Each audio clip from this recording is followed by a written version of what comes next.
Oh, sorry. I can hear you. We got. All right. Do we need to click the mic on buttons on this?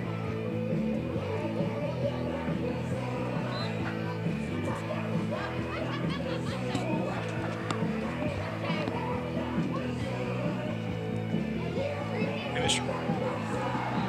Evans. Yeah.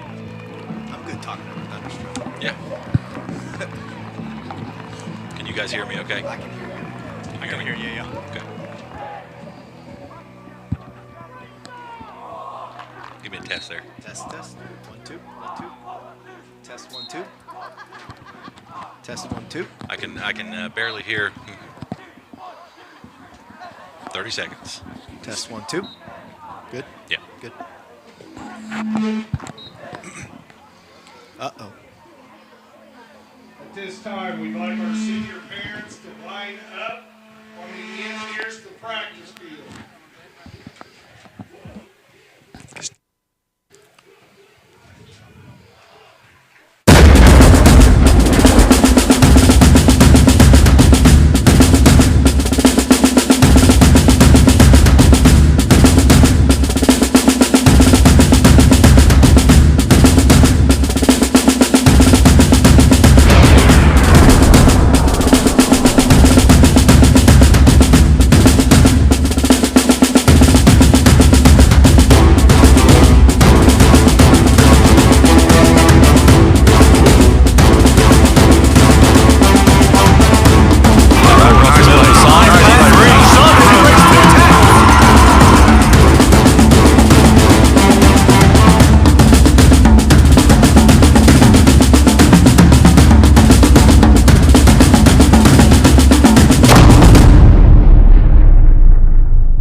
Good evening, ladies and gentlemen. We're coming to you live from Willowwood, Ohio, out here, home of your Symmes Valley Vikings. I am joined this evening by Symmes Valley Superintendent Greg Bowman and Collins Career Center Superintendent Adam Pittis.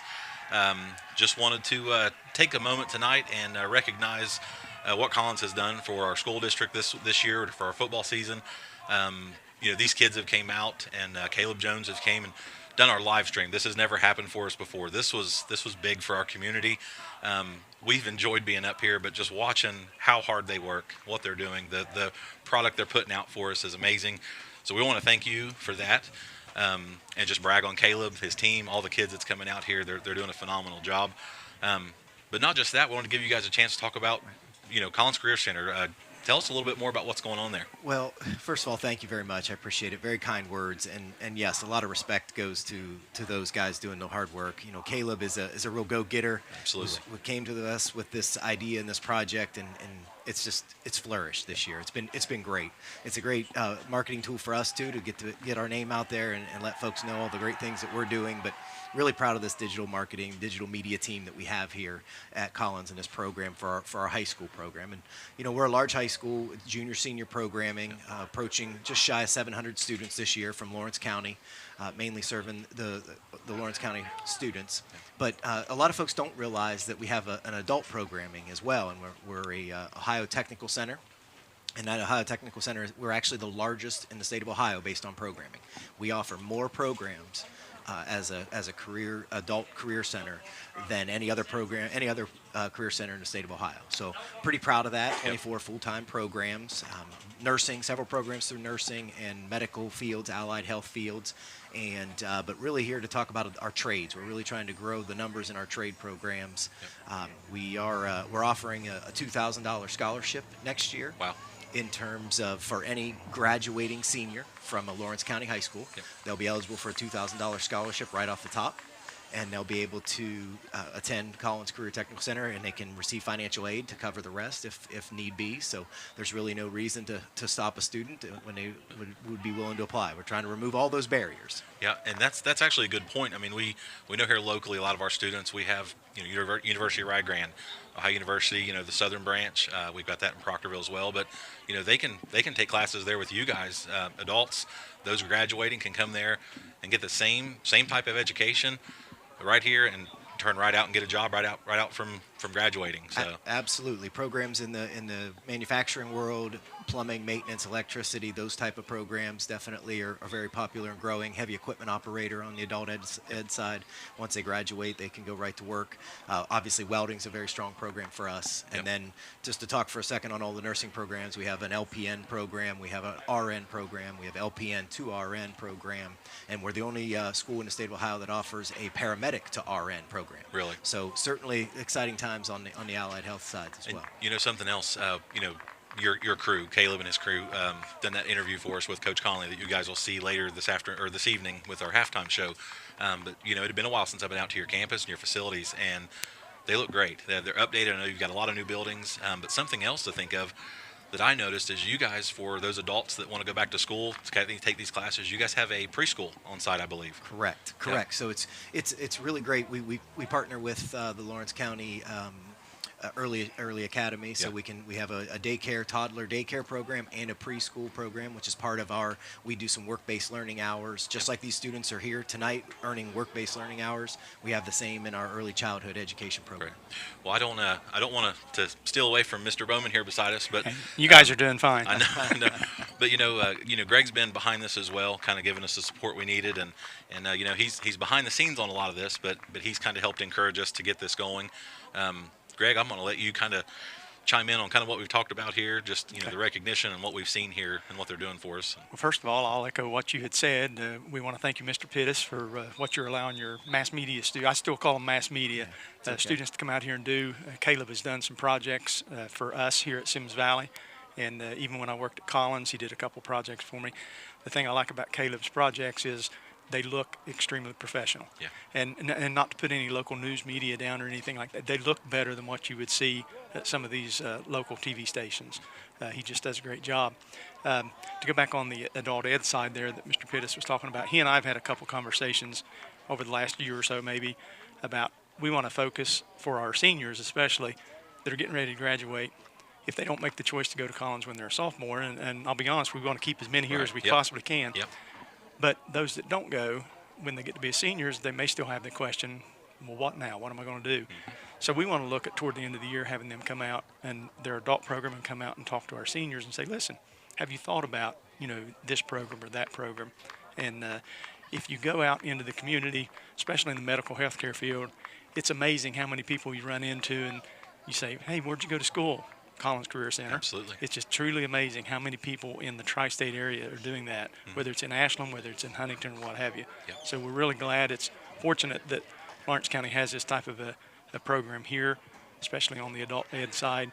A lot of people take advantage of it, and we appreciate that. And I work in healthcare, so a lot of these nurses and clinicians that I'm speaking to and LPNs that work for us have came from Collins, and they're some of the best. I'll even give a shout out to my sister. She actually went through your all's program as well, and she's an RN for labor and delivery at SOMC. Mm-hmm. So, yeah, you guys have a great program.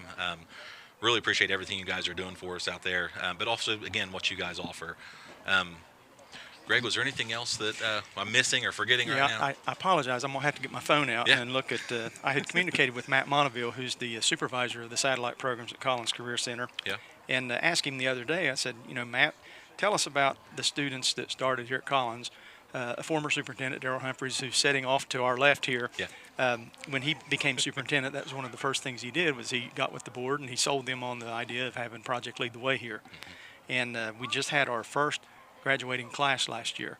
So out of those people, if you'll just bear with me while I find Matt's text here, he sent me some data, and I want to share it with you. There was a total of 7 students. There was more in the program, but there was a total of 7 students that started in 8th grade and took those classes all the way through 12th grade. And 4 of them are in school or working in the medical field, which the Project Lead the Way we have here is biomedical. A lot of people might know Project Lead the Way as engineering as well, but we have biomedical. And then the other 3 are pre-law, fashion, and education. So I guess the main takeaway from this is those kids are now furthering their education or working in a field related to what they did with Project Lead the Way. Yep. So that's one of the things that just kind of provide that pathway, natural progression. Because at the end of the day, whether they go to college or whether they go to a trade school or whether they go right into the trades or professions, we want productive members of society. Absolutely. That's going to help all of us. So we're glad to be a partner on that, and hopefully it'll continue to grow. Yep.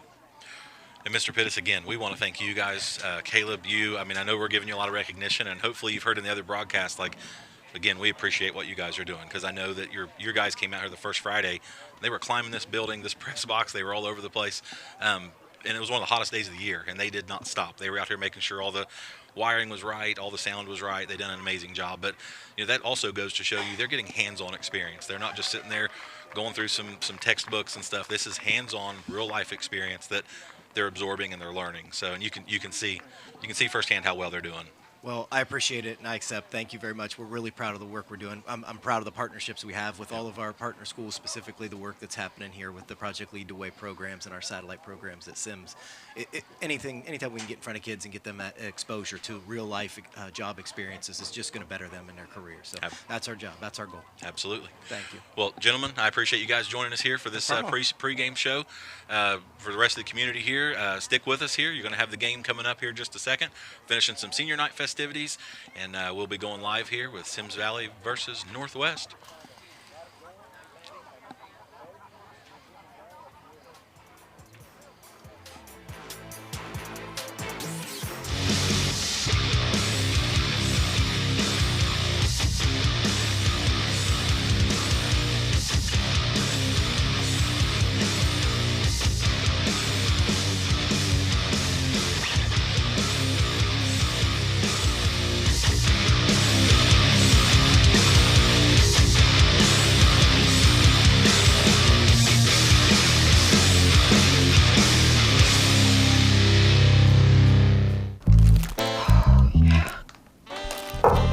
Yes, Zoe. Did you remember my art stuff? Check the living room.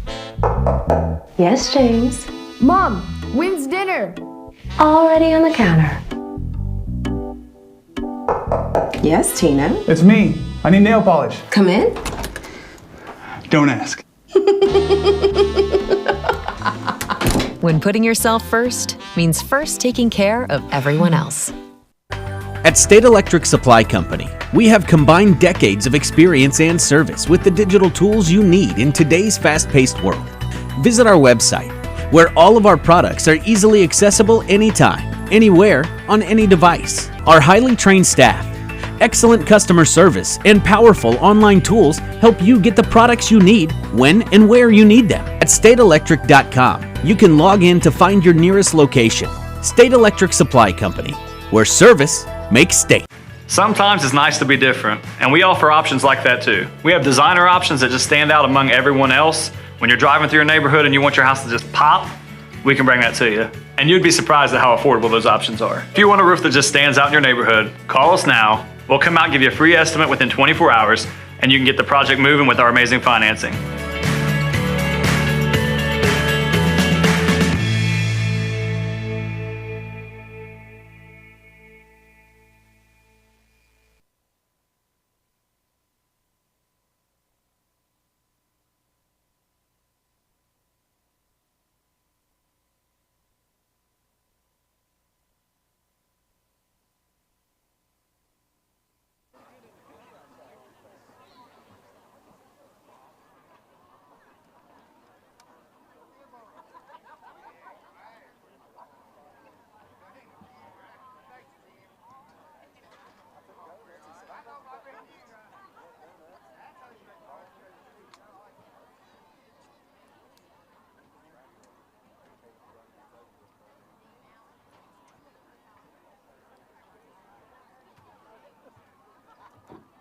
Check, 1, 2.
Good evening, everyone, and welcome to the campus of Symmes Valley Local Schools for our 2022 Senior Night. We'll begin tonight by recognizing our senior football players and their families. First up tonight, Alec Beckett. Alec is being escorted by his parents, Eric and Brooke Beckett. Alec plays both football and basketball for the Vikings and is a member of the Scotttown Farmers and Farmerettes 4-H Club. Alec would like to thank God and his family, friends, and teammates for being there and supporting him along the way. Ladies and gentlemen, give a warm round of applause to Alec Beckett.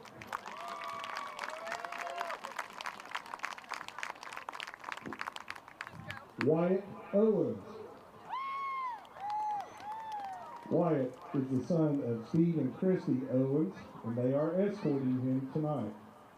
Wyatt is a 4-year member of the football team. He enjoys riding his side-by-side, hanging out with friends, and his girlfriend, Abby. Wyatt has been a 4-H member for 9 years and plans to become a heavy equipment operator. He would like to thank Paul for making him who he is today and his mom for always being at his side. Ladies and gentlemen, Wyatt Owens.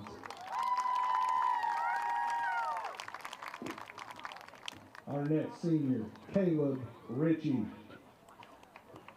Caleb is being escorted tonight by his parents, Clyde Ritchie and Ellen Leffingwell, and his sister, Shayna Leffingwell.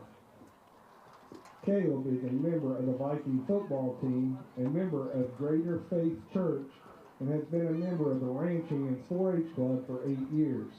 He'd like to thank God, his family, friends, and teammates, and his girlfriend, Mary Beth Back, for supporting him. Ladies and gentlemen, Caleb Ritchie.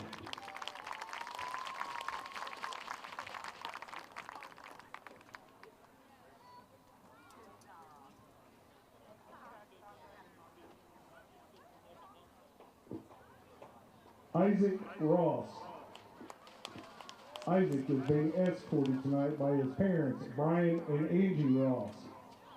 Isaac has played football for 4 years and enjoys hunting and fishing in his spare time. Isaac would like to thank God, his family, and his teammates. He would also like to thank his coaches and especially wants to mention Coach Nelson so he doesn't get upset with it. Ladies and gentlemen, Levi Ross. Isaac Ross. Next up, Levi Ross. Levi is the son of Stephanie Ross and is being escorted tonight by her and his brother Tucker Ross. Levi is a 4-year member of the football and basketball team and has participated in cross country at Symmes Valley for 3 years. Levi would like to thank God for allowing him to play the game he loves, thanks his mom and his family for being his biggest supporters. He thanks Caleb and Josh for being his brothers on and off the field, and Levi is honored to play his final season with his freshman brother Tucker. He wouldn't have wanted to play with another group of players and coaches for his senior season. Special thanks to Tara Snyder and Terry Saunders for their help along the way. Thank you, Kimmy, Shelley, Nana, and Bobby. I love you all. Levi Ross.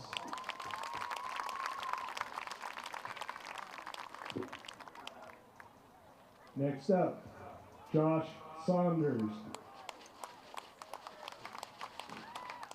Josh is the son of Josh and Amy Saunders. He is being escorted by them tonight along with his sister. Josh has played football for the Vikings for 2 years, basketball for 3 years, and baseball for 2 years. He is a member of the Country Clan 4-H Club. He would like to thank his family for always supporting him through everything he does, and thanks God for showing him that everything is part of his plan. Number 18 out, Josh Saunders.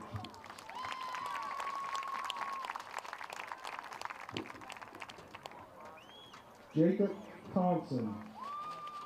Jacob is the son of Randy and Sarah Thompson and is being escorted by them tonight. Jacob has played football for 2 years at Symmes Valley, and he is in the Heavy Equipment Operator program at Collins Career and Technical Center. Jacob would like to thank his family, friends, and everyone else that has supported him.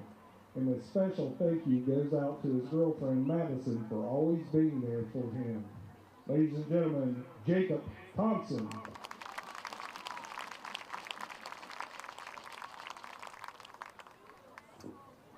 We now transition to our cheerleaders. Our first senior tonight, Olivia Anthony, daughter of Joe and Melissa Anthony. Olivia is being escorted by her parents tonight. She is the secretary of the Young Impact Club.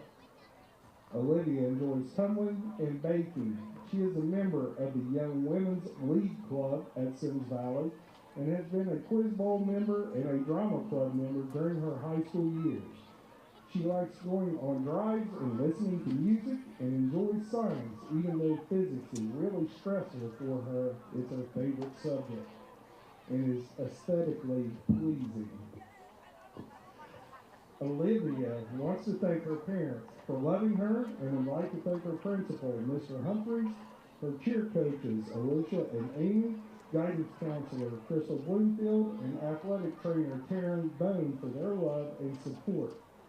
She thanks her friends and siblings for being there for her, and finally, she wants to thank her science teacher, Mrs. Nelson, for helping her pass high school and fill out those college applications. Ladies and gentlemen, put your hands together for Olivia Anthony.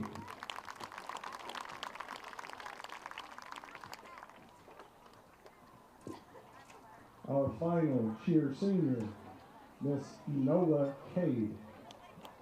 She is being escorted tonight by her parents, Tom and Amber Cade. Enola is a varsity cheerleader for 4 years, a 9-year member of 4-H, a 2-year member of FFA, and she is the president of the Lawrence County Junior Fair Board and a member of the Collins Choice Club. She would like to thank her mom and dad for being her biggest supporters, her brother and sister for always being there for her, Haley, Cheyenne, and Haley for being her best friends and helping her smile when she needs it most. Above all, thanks to God for all the blessings and opportunities He has provided her. Ladies and gentlemen, Enola Cade.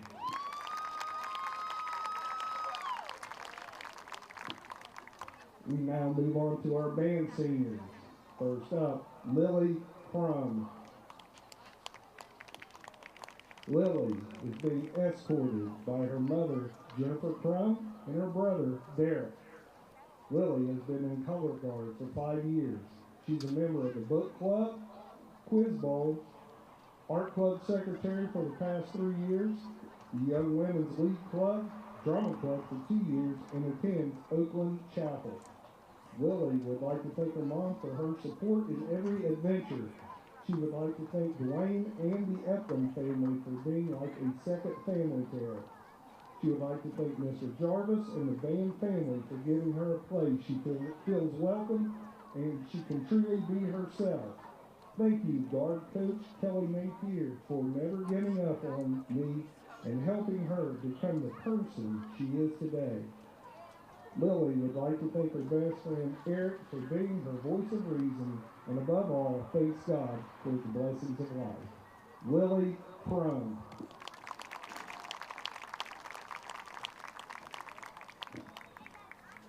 Our next senior, Olivia Lunsford.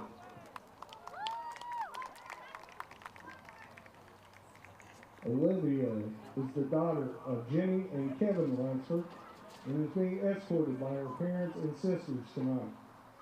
Olivia has been in band 6 years, Beta Club 3 years, Drama Club 4 years, and Young Women League Club for 2 years. She'd like to thank her parents for doing what is best for her. She'd like to thank her sisters for being goofy and keeping it interesting. She thanks her brother for being her built-in best friend, and she wants to thank her boyfriend for his support and all the teachers at Symmes Valley High School for making high school a fun place to be. Finally, she thanks Mr. Jarvis for believing in her and helping her become a better musician. Ladies and gentlemen, Olivia Lunsford.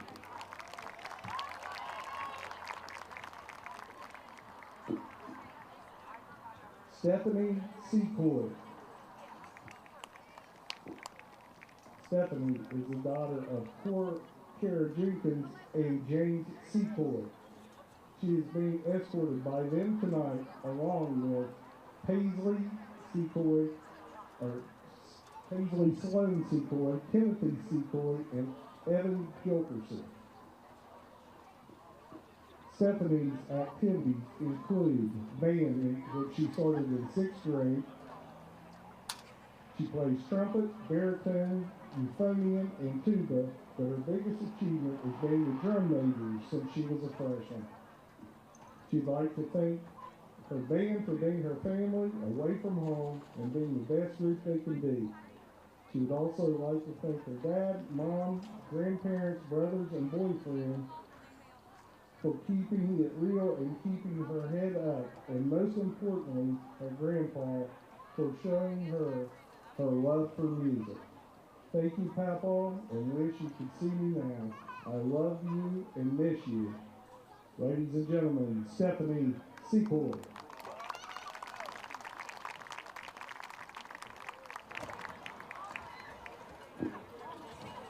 Our next senior, Eric Simpson Jr. He's the son of Eric Simpson and Deidre Simpson. He's being escorted by his parents, Desiree Simpson, Trevor Simpson, Natalie Simpson, and Phoenix Bragg. Eric has been in marching band, quiz bowl, book club, drama club, art club, and is now a member of the new esports team at Symmes Valley. He would like to thank God and Jesus, his parents, siblings, and grandparents, and his amazing girlfriend, Marissa. He also would like to recognize his best friends, Jordan and Lily. Ladies and gentlemen, put your hands together for Eric Simpson Jr.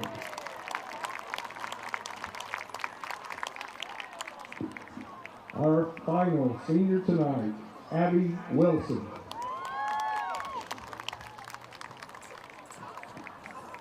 She is the daughter of Ryan and Kimberly Wilson and is being escorted by them tonight along with Zane Wilson. Abby plays clarinet in marching band and concert band and is a member of Drama Club, Quiz Bowl, Book Club, FCA, and the Young Women's League Club. She is a member of the Fairview Missionary Baptist Church and the president of the Symmes Valley chapter of the Beta Club, and also senior class president. She'd like to thank her parents and grandparents for always being there for her and supporting her in everything she does. Most importantly, she wants to thank God for everything that he does for her. Our final senior, Abby Wilson.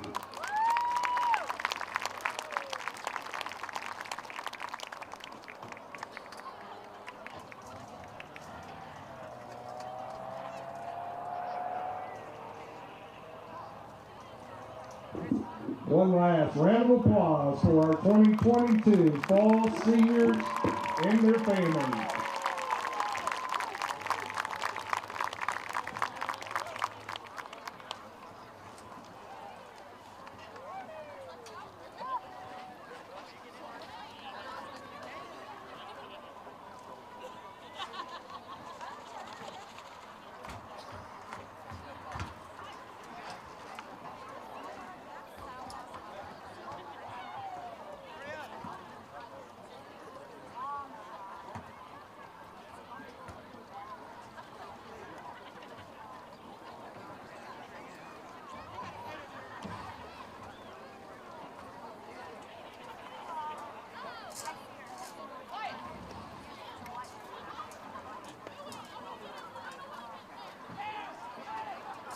All right, ladies and gentlemen, welcome to Symmes Valley High School.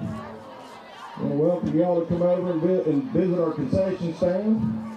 Probably the best food on this side of Symmes Creek. Get a chance over there on our band boosters on the visitor side. They got mac and cheese. They got chili, got hot dogs, hamburger. Just for a limited time there. They also got hot cocos. You get a chance to visit our band boosters over there, concessions, and also over here underneath us, behind the bleachers over here, come and visit our concession stand.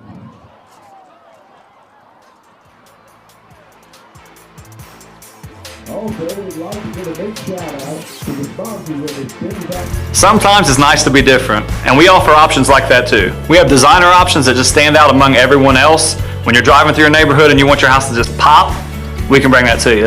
And you'd be surprised at how affordable those options are. If you want a roof that just stands out in your neighborhood, call us now. We'll come out and give you a free estimate within 24 hours, and you can get the project moving with our amazing financing.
It's no secret that bad weather happens, and in that unfortunate event, we can be out to your house within 24 hours to make sure you have emergency services, tarps, to keep your home from sustaining further damage. But we also work with your insurance company to make sure that you get it put back the way it should be. We want to make sure that you get the best roofing system you can have to protect your home. If you did sustain damage, don't hesitate to call us at the number below, and we'll come out and make this process easy for you.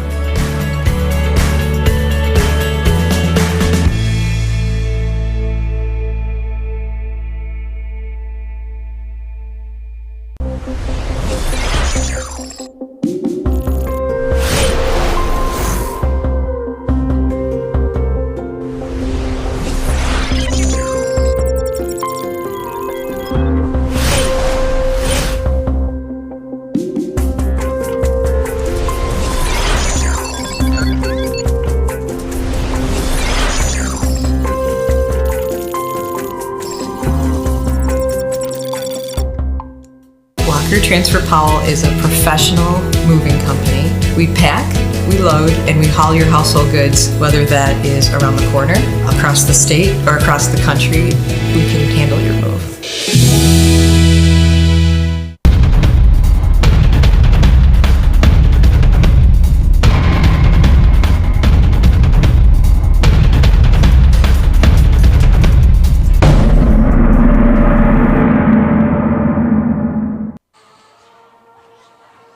Good evening, everybody, and welcome to Symmes Valley, right here in Willowwood, Ohio, for your matchup tonight with your Symmes Valley Vikings.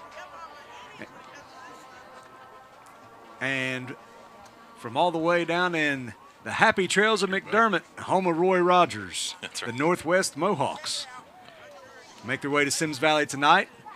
Adam, I'm always joined here by Adam Korn and All-State Nate Hieronymus. Adam, what do you know about Northwest for tonight's matchup? Well, we know coming into this that they've got a record this year of 6-3. They've got a really good running back. I took some notes here. Wyatt Brackman, number 30. That's one they said to watch for. They also mentioned their defensive end, Alex Bear, number 53. Really strong player, they said there. But as far as offense, they're spread out. They play a little bit of everything, kind of throw surprises at you, supposedly. And on the defense, they run a 6-2, 5-3, and then they blitz a lot up the A-gap from what we've saw. So from what I've saw, big team. Strong team. Looks like they've got some depth to them, but I think we can match up with them. I think we can take them. So it looks like Coach Crabtree's got a pretty good year going at 6-3. I believe number 11 in their region. Division. So taking 16 teams, they're right in the mix as far as the playoffs. Nate, I know you talked to Coach Ferguson before the game. How are they feeling before tonight's matchup? They're feeling good. We've had issues all year from being a very young team. We're 9 games in, so them freshmen and sophomores are starting for the first time. They've got 9 starts under the belt now, so he's expecting some improvement. The last half of the year, the defense has actually played fairly decent and give us some opportunities to win some games, and the offense kind of lagging behind right now. But they're hoping that this is the week that turns around. And speaking of playoffs, currently we're in the playoffs at the 15 seed technically. Something happened last week that got us moved up to 15. So real good chance, win or lose. If we win, we're definitely in. We're going to be playing. Looks like if we lose, we're either going to be traveling to Hannibal River or Newark Catholic for the first round. And it's a pretty tall task, but, I know it's different now, and like basketball, any of your other sports where everyone gets in the playoffs, it's always been kind of special for football. It was 4 for a long time, right? And then it was 8. Moved to 8, and now 16. And I believe it's OHSAA is trying to recoup money from the COVID year. Yeah. And I can't blame them. And it's also a good thing for some schools that maybe be in a region that they've never had the opportunity to be in the playoffs. Right. Yeah. And with our region, there's only 17 teams in the region, so there's only one team that's not going to make it. But you get an extra game. It's another game of experience for the guys, and moving into next year, we'll take all the experience we can get. Oh, and that's for sure. And like you say, another week of practice, another week of. I know when I was in high school, if you gave me another week of baseball, I would have took it. I don't care who we were playing. If we were playing the Reds the next day, I'd have took it. I'd have took another week of practice to go back. But that's hindsight. But tonight we're looking at a Northwest team. I think we're moving to the national anthem here. Yeah. That was my bad.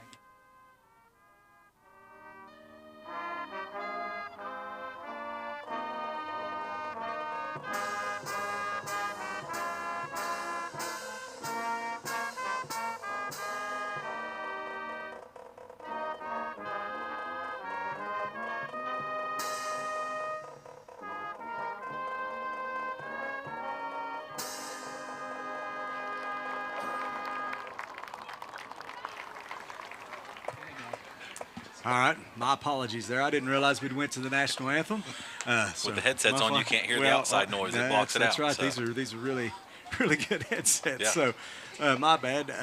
Back to the point I was getting at. Tonight's matchup, I know Northwest, big team, but they have lost 3 games and did struggle against Beaver Eastern team that we did hang in there with. Yeah, we had the opportunity to beat Beaver Eastern here at home. So it's any given Friday, any given Saturday, any given Sunday, and that's the same thing with the playoff stuff.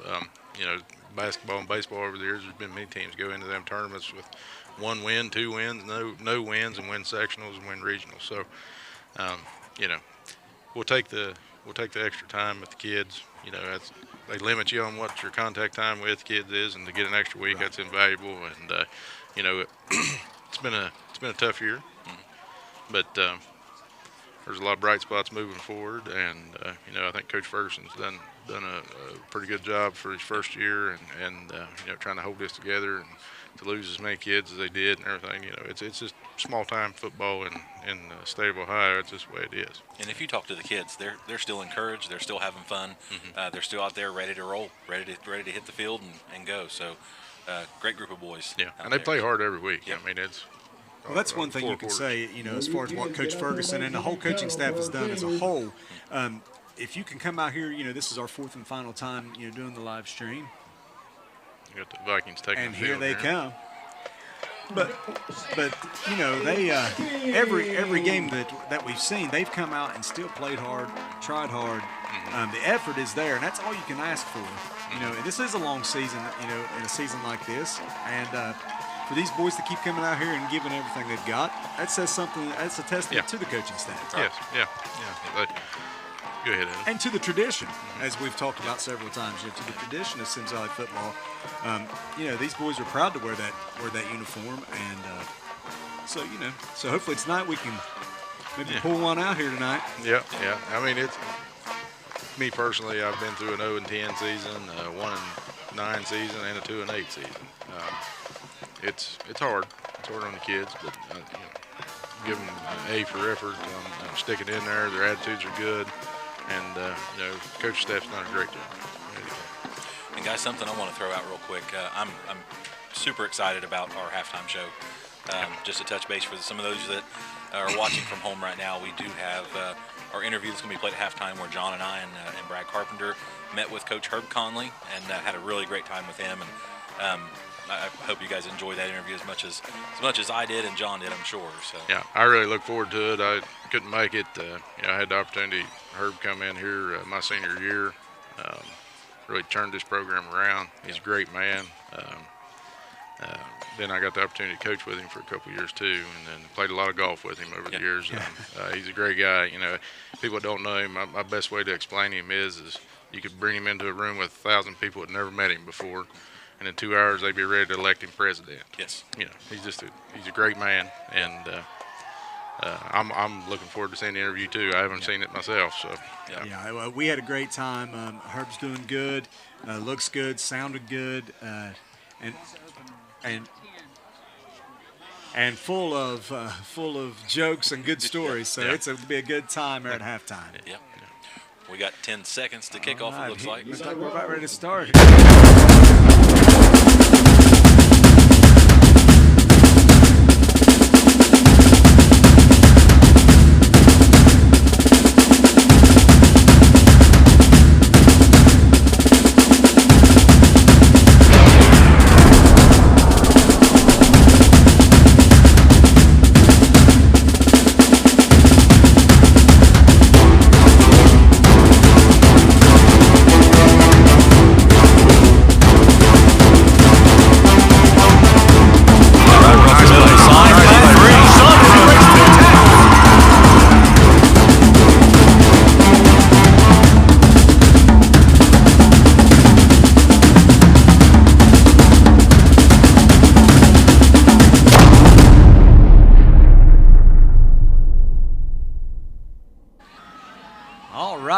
Here we go. Corey Butler with the kickoff from Northwest. Not a great kick. Caleb Ritchie will catch it. Looks like he moves up to about the 38-yard line. Nice field position to start for the Vikings. Your officials for this evening. In the white hat, referee Chris Meenick. Umpire Dan Haney. Head linesman DJ Jones, line judge Ricky Nash, and back judge Steve Meenick. So here we go. Symmes Valley with the ball first, chance to do something as Alec Beckett brings the play in. It's a good field position to start the game here. Let's see what our offensive theory is going to be tonight here to start off, see what we can get rolling. Beckett to the line under center. Northwest showing blitz up the middle, and they did. Hand off to Levi Ross. May have got a yard. There's that blitz in the A-gap that Adam, you mentioned there before the game. Yep. Dynamite drop in, Adam. Did you like that? Yeah, a lot of teams do that, try to disrupt, the flow. especially when you're a running team. You know, penetration's hard to handle up front. Portsmouth Northwest has a lot of large individuals up on that line right now. So. Yeah. Beckett in the shotgun. Will Jones behind. He hands to Jones, and he is met right in the backfield. Look like big 73 there. Mr. Ricky Cade with the tackle. Ricky Cade on the tackle. 6'2", 260-pound senior right there. Stopped him right at the line. So 3rd down and 10 for the Vikings.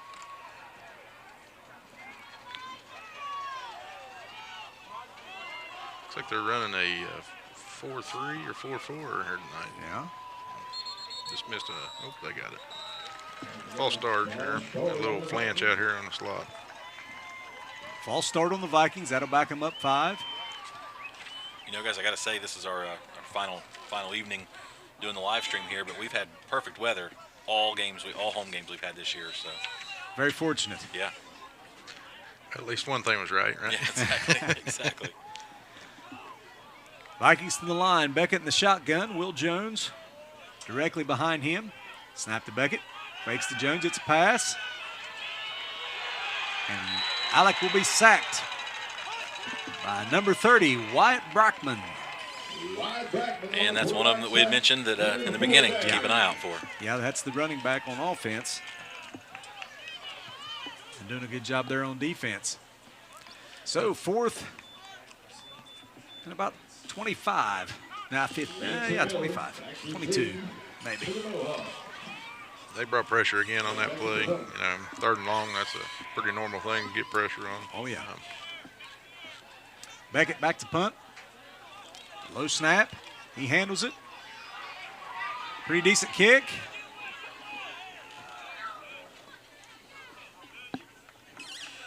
Nice job. And so Northwest will take over at about the 43-yard line. Make it, yeah, about the 43. It'll be 1st and 10 for the Northwest Mohawks. I don't know if you guys caught my Roy Rogers reference there on the pregame. Yeah. Yeah. I believe your field's even named after Roy Rogers. Yeah, yeah. More Trigger's going to show up tonight. Yeah. All right, got traditional pro eye. Handoff. Number 15. Corey Butler. Had some missed opportunities on that run there. Yeah, a couple missed tackles there. Yeah. A big run down to about the 30. Be 1st and 10 for Northwest.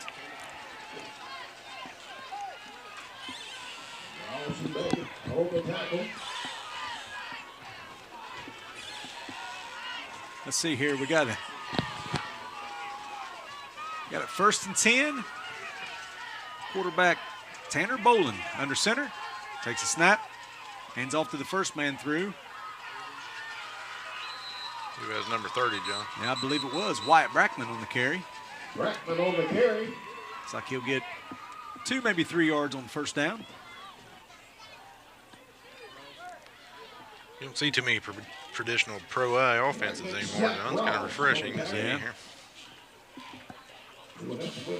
And why do you think that is, Nate? You don't see that as often anymore. Well, you know, everything follows the college and pro game. You know, college really went to the spread and everything, so everybody kind of went to that because it's what's in vogue, per se, you know. It's a copycat game. Right. You know what I mean? Pro-Eye's been around a long time, so there's a lot of defenses already been developed to stop the Pro-Eye. Yeah. You know. Butler on that carry. Got about 10 more yards. Pick up the 1st down for Northwest.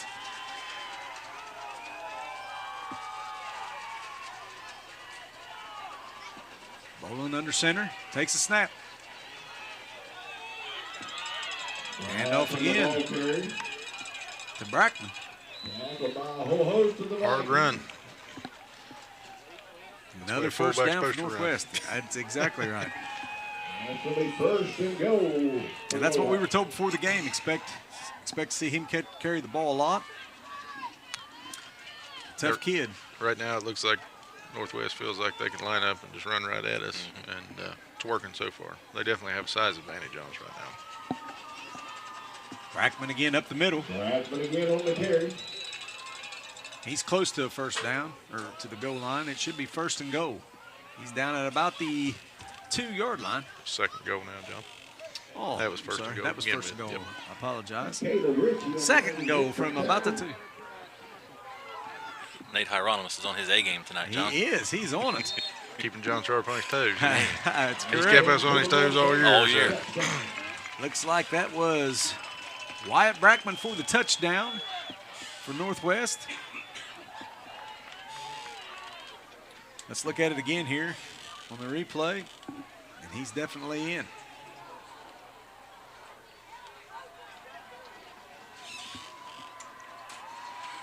So, Northwest will go for the PAT. It's like Aiden Shepard for the PAT attempt. And it is wide right, no good. So with 7:48 left to go in the first quarter, Northwest 6, Symmes Valley 0. We're going to go to commercial. We'll be right back. At State Electric Supply Company, we have combined decades of experience and service with the digital tools you need in today's fast-paced world.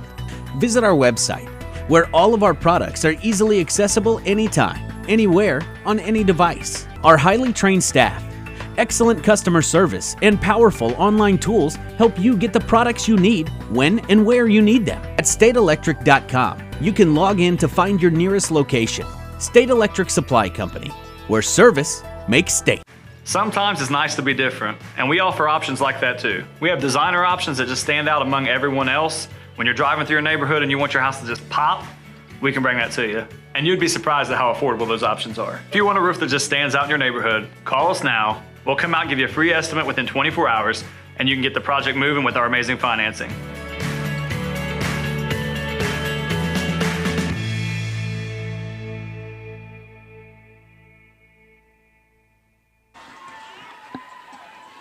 And we're back. Kickoff coming from Northwest now. Northwest's Corey Butler will kick it off. Another short kick. Fiddled by Andy Strout. Oh, he takes a big shot from number 4, Carter Runyon. But he hangs onto the ball. But we got good field position. Another good field position here for the Vikings. Let's see if we can get something started here. No penalties and keep some positive plays going here. They're doing us a favor by the short kicks here.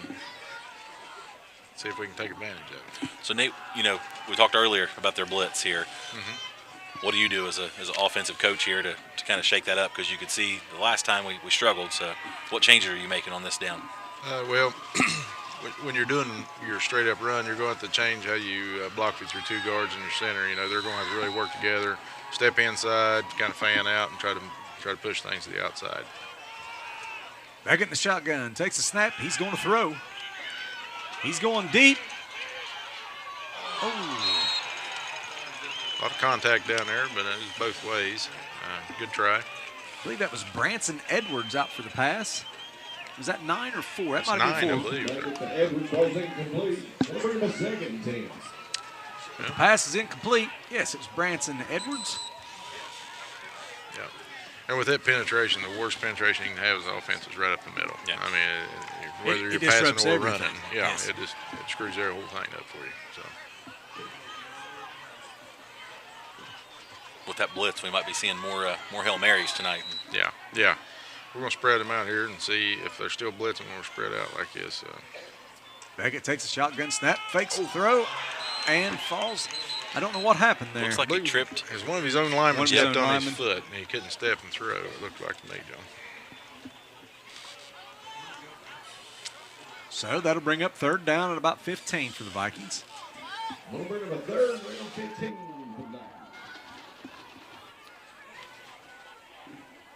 I think we'll see a lot of that maybe here with a lot of the quick outs.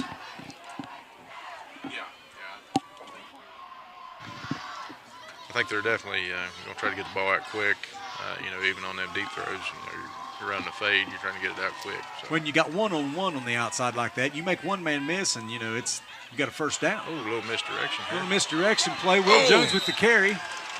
Tackle made by number 24, Reese Lute. Reese Lute on the tackle for the Mohawk. One One got to broke that beat there. tackle, yeah. Yep. Yeah, we'd had at least first down. So we'll bring up about 4th and 7 for the Vikings.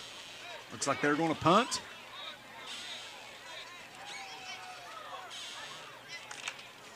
Alec Beckett back to punt. That was a nice little play. Yeah. Northwest has 2 back. Beckett gets a kick away. It's a good one. Good kick. Oh. And no fair catch called. And that was fielded by Number 2. Number 2. Brady Doss. Brady Doss. Nope, number 9, sorry. Oh, number 9, he lied to me. Shane Miller. Shane Miller. And Levi Ross on the tackle. So Northwest takes over. Looks like about the 23-yard line. 1st and 10. Let's see what the Vikings try to do different here on defense. I would think they start bringing a little more pressure like they do.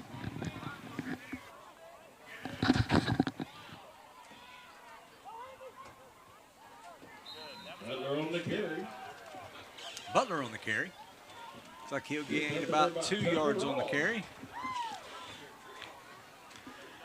Yeah, I would look to see him start bringing pressure like they have in the past few games. Been working well for us on defense, especially with all the running up the middle they've been doing. 2nd and 8 for Northwest. Bowling under center. Takes a snap. He's going to throw. Double move. But he decides to keep it. Ooh, that was close to a late hit out of bounds. Yeah.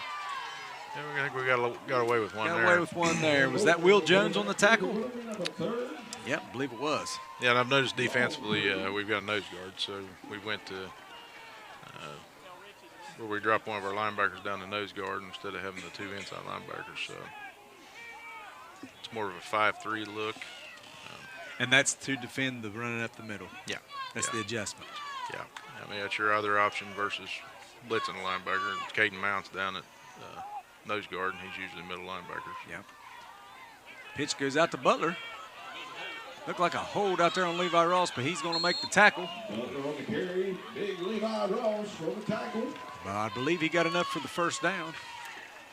Yep. He sure did. So first down Northwest.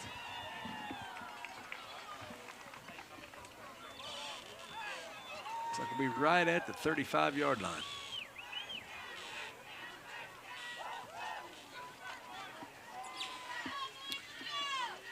Northwest of the line.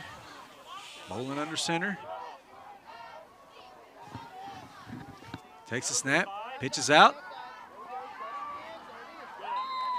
Good pursuit on that. Yeah, good pursuit. Carry was by number 4, it looked like. Carter Runyon.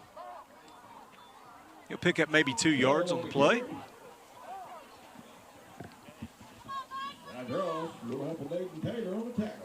Second down and 8 for Northwest.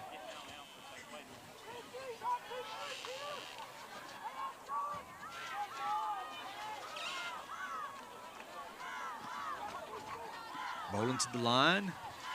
A little confusion in the backfield there. Butler goes out wide. Bowling takes a snap.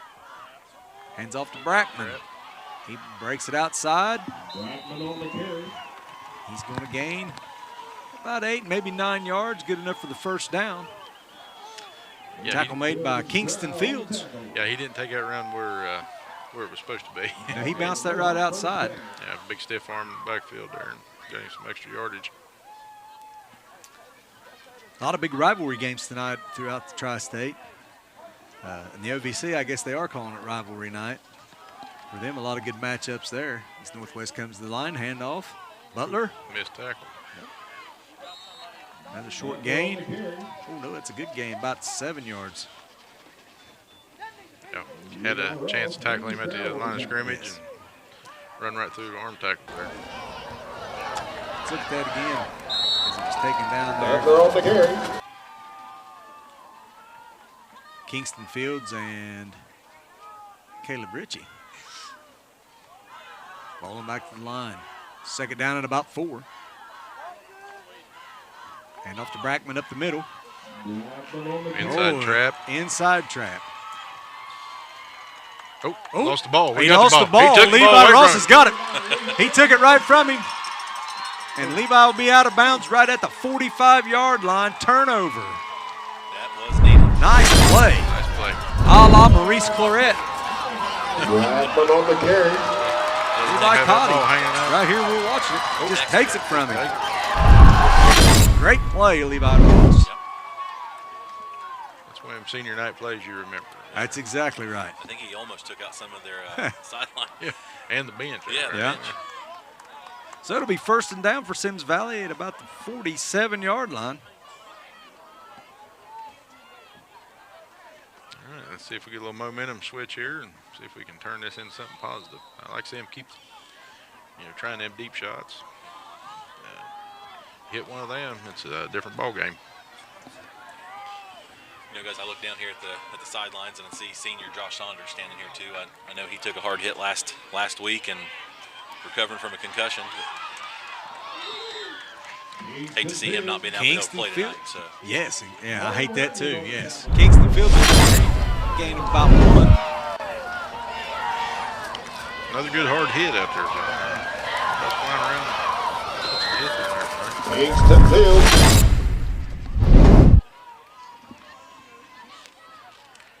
Very nice to have the replay.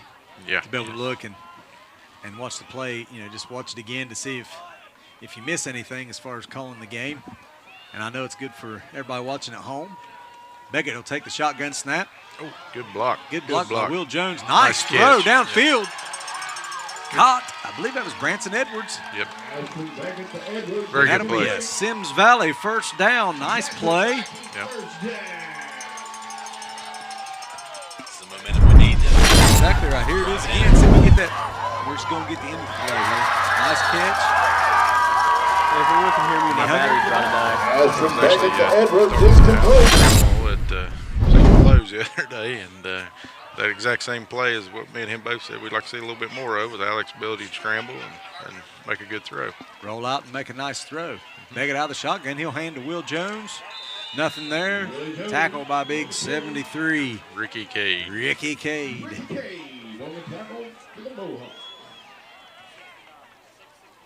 I believe we're going to start double teaming Mr. Ricky Cade. Yeah. It's a bold strategy. See if it works out in the end. Yeah. Or pays off, yeah. 2nd down and 10. He got back to about the line of scrimmage.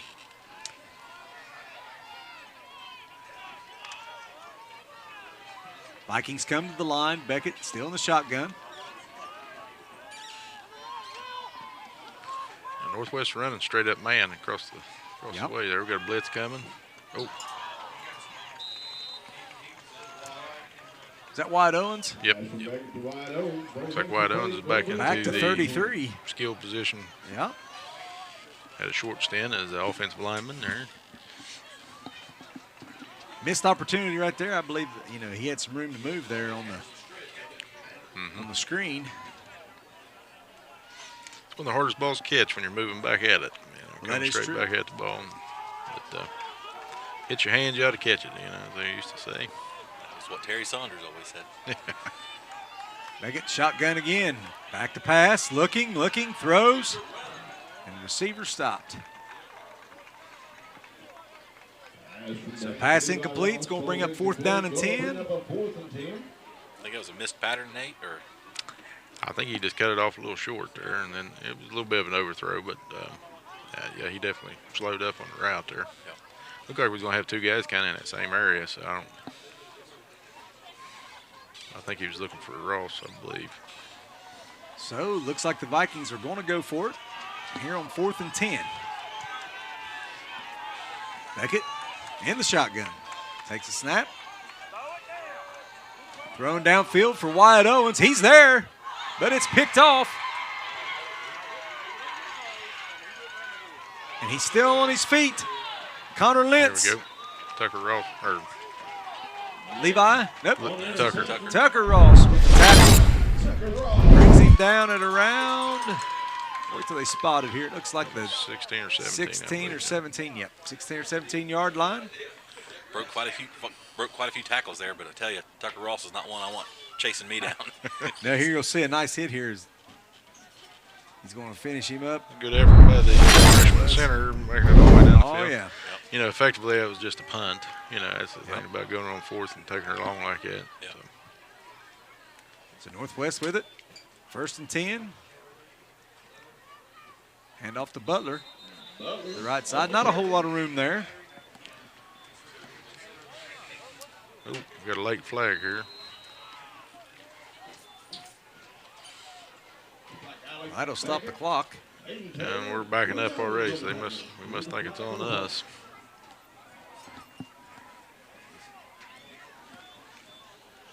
Hey, Nate, that last home game, we talked about the alumni golf scramble. Did you participate in that? Yes, sir, did. Actually, me and Mr. Sharp here participated in it, and we tied for the win.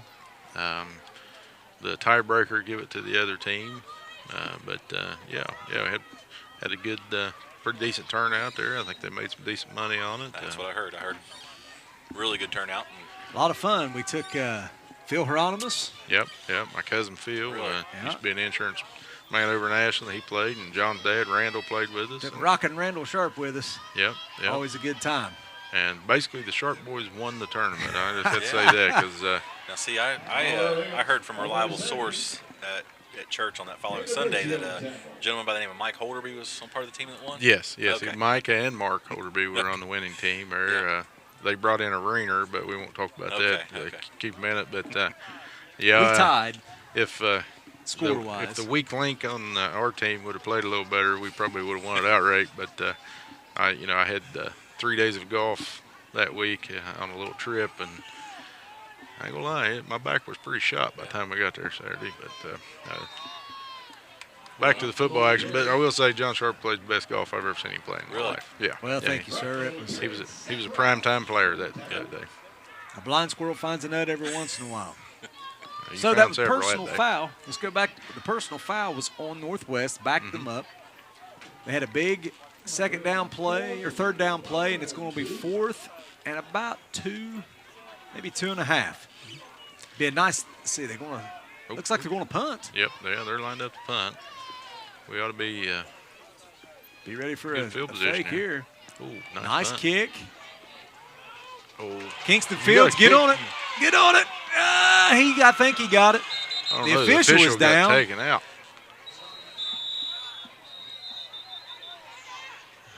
This might take a little time to sort out. This might take a little time to sort out. Kingston Fields back deep.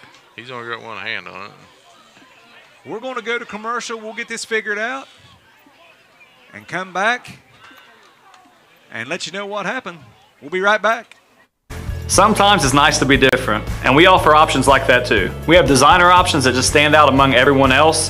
When you're driving through your neighborhood and you want your house to just pop, we can bring that to you. And you'd be surprised at how affordable those options are. If you want a roof that just stands out in your neighborhood, call us now. We'll come out and give you a free estimate within 24 hours, and you can get the project moving with our amazing financing.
right, everybody.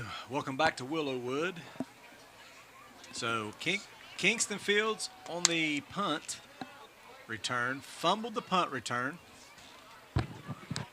And it looks like Northwest has recovered. They will have the ball on the 35 on Symmes Valley's 35-yard line. We do have an official down. So we've got a little stop in the action here. And I'm not sure he got hit, John. I think he was recovering because of the good kick, and maybe it's a lower body injury. I don't really know. We can't hardly tell what they're working on here. But this could be a lengthy break in the action here. Yeah.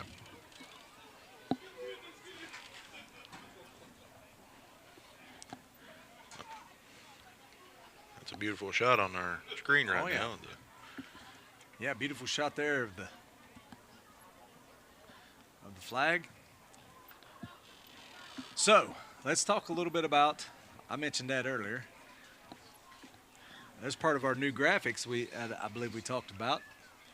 59 degrees right here in downtown Willowwood. Perfect football weather. Perfect football weather, as we mentioned before. And also, as we mentioned before, tonight, we got let's check some scores throughout the tri-state area. I know it's like I said, like a rivalry night in the OVC. First score pops up here. Sciotaville East 8, Notre Dame 8 in the first quarter. Trimble 12, South Gallia 0. The Eastern Eagles of Beaver, Ohio 7, Green 0. First quarter, Ironton 7, Portsmouth 0. Still in the first quarter, Gallia Academy 14, South Point 0. Still in the first quarter, Wheelersburg 7, Portsmouth West 0. Waverly 7, Oak Hill 0. Lucasville Valley 7, Minford 0. In Coalgrove tonight, the Hornets taking on their OVC rival Rock Hill. It's 16-12 in the first quarter. Wow, not much defense there. Not much defense so far. Also in the first quarter, Cabell Midland 7, Huntington Highlanders 7. In Proctor Vegas tonight, Fairland 21, Chesapeake 0, still in the first quarter. That's a big rival, but Fairland, pretty good team this year. Yeah, and they've got the better of that rivalry here for the last few years. It's going to be a long night for Chesapeake. Yep.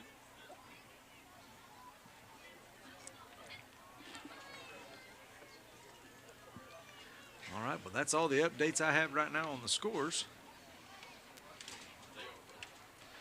Guys, I'm going to jump back while we've got some time here, and unless we're going to break. All right.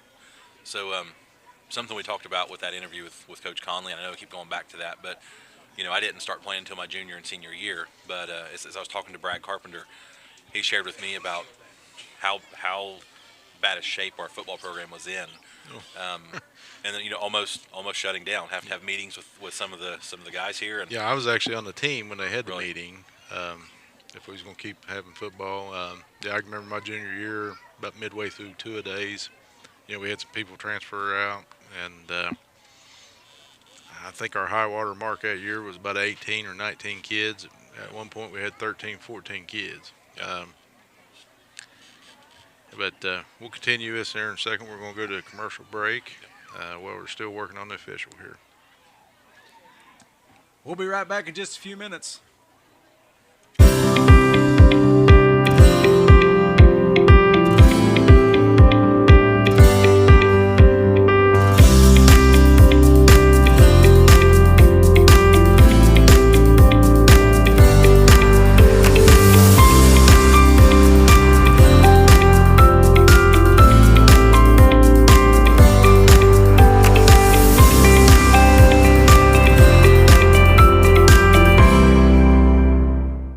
It's no secret that bad weather happens, and in that unfortunate event, we can be out to your house within 24 hours to make sure you have emergency services, tarps, to keep your home from sustaining further damage. But we also work with your insurance company to make sure that you get it put back the way it should be. We want to make sure that you get the best roofing system you can have to protect your home. If you did sustain damage, don't hesitate to call us at the number below, and we'll come out and make this process easy for you.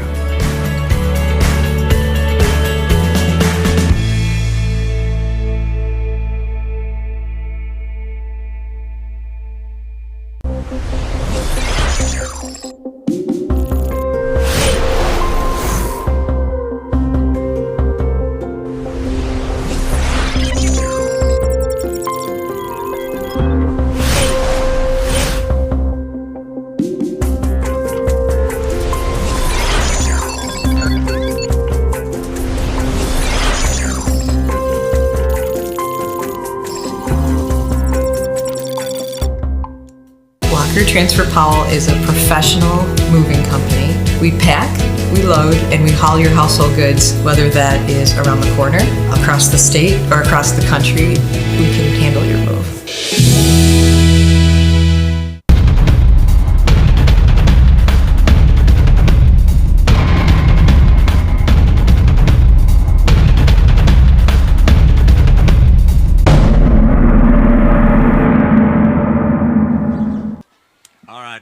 Welcome back to Willowwood.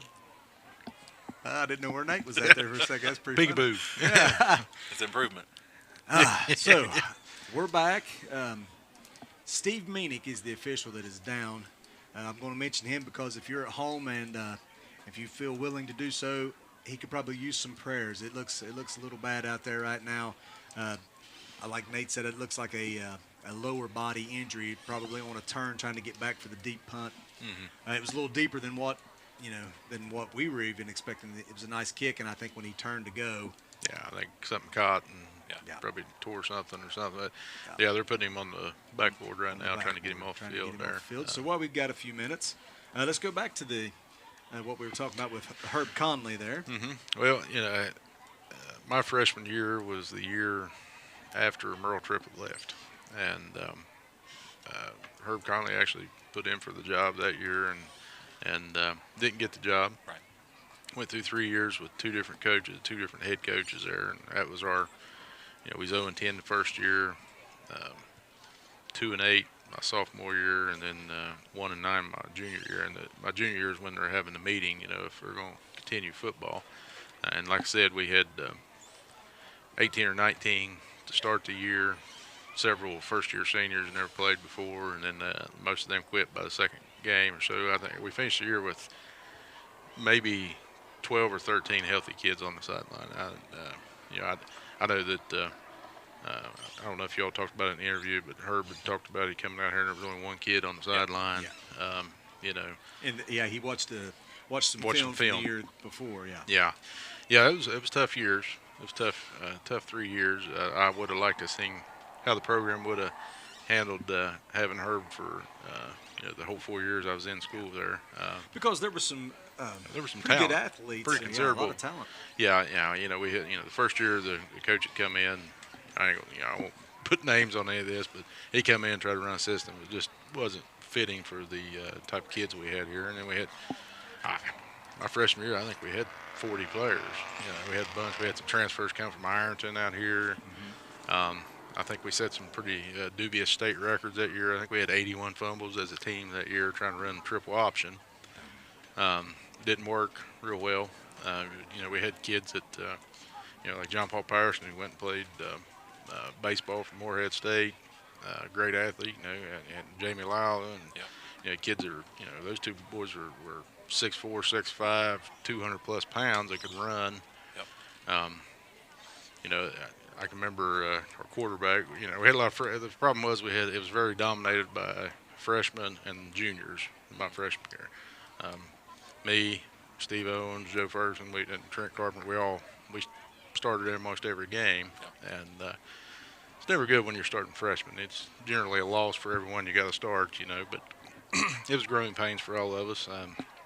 Joe, our sophomore year, actually, when we was playing Chesapeake, and we still had them same two tall boys out there playing end. He was quarterback of the week that week. threw for like 240 yards and three or four touchdowns. Chesapeake wasn't quite as good back in them days, and it wasn't really a rivalry. You know, we didn't really think of it that way. And because we almost beat them every year we played them just about. But, yeah, and we didn't win that game. But it was, you know, there was talent on the field. You know, Trent Carpenter, you know, Trent was one of them that left in our junior year and went to Ironton and started in there for 2 years. And, you know, Trent was an integral player for us. Yep. I can tell you a little omen of the first 3 years. So our first game freshman year, it's right here, and we're playing Trimble. Okay. I know what you're going to say. Opening kickoff. They kick it off to us. Trent returns it 85 yards for a touchdown. As soon as the extra point goes through good, there's a lightning strike. They shut the game down. Game stopped for an hour and a half, 2 hours. I mean, it was the storm run through. We didn't score again for, I believe, 5 games after that.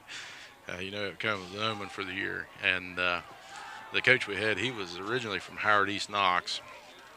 So he'd scheduled our 10th game that year. I got it changed. So we went and played East Knox. So we're 0-9 going to play East Knox, who at that time was 9-0. I think they was number 2 ranked team in the state in Division 4. There was half the Big Ten there was scouting their backfield. It was that was probably the most painful game I ever played.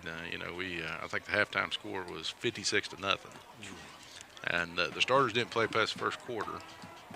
Their second team scored, I think, 4 touchdowns on us before the game was out, and I believe the freshman team even scored on us. It was an interesting game, but that's a pretty good. That's a pretty good program in its own. But it looks like the play's getting ready to start back here. All right, we get back to play. We'd like to invite you to start this. Now, officiating could be interesting. They're down 2 officials now. I think it was down 1 to start the game. Down 1 to start the game, which, you know, you can get by with 5. But now down to 4. Anything deep. Yeah. And it looks like Symmes Valley did keep the ball. Ooh. And I don't know how they're going to start this without the change set up, but they do start, and it's a false start on Symmes Valley. Wow. The way the chains were set and everything, I was pretty certain that they'd give the ball to Northwest on that. I was too. So, first down, 15, Beckett, under center. Makes a handoff, he's going to throw. Goes to Wyatt Owens. Just a little overthrow. They'll bring up a second and 15. We're almost to the end of the first quarter. I think we had another route stoppage error on that one too. You know, as a quarterback, I never played quarterback, but you know, it's hard to throw where you think they're going to be and they're not running. You know, so you can see Coach Ferguson kind of instructing that after the play, telling them to complete the route and keep going. So. Second down and 15.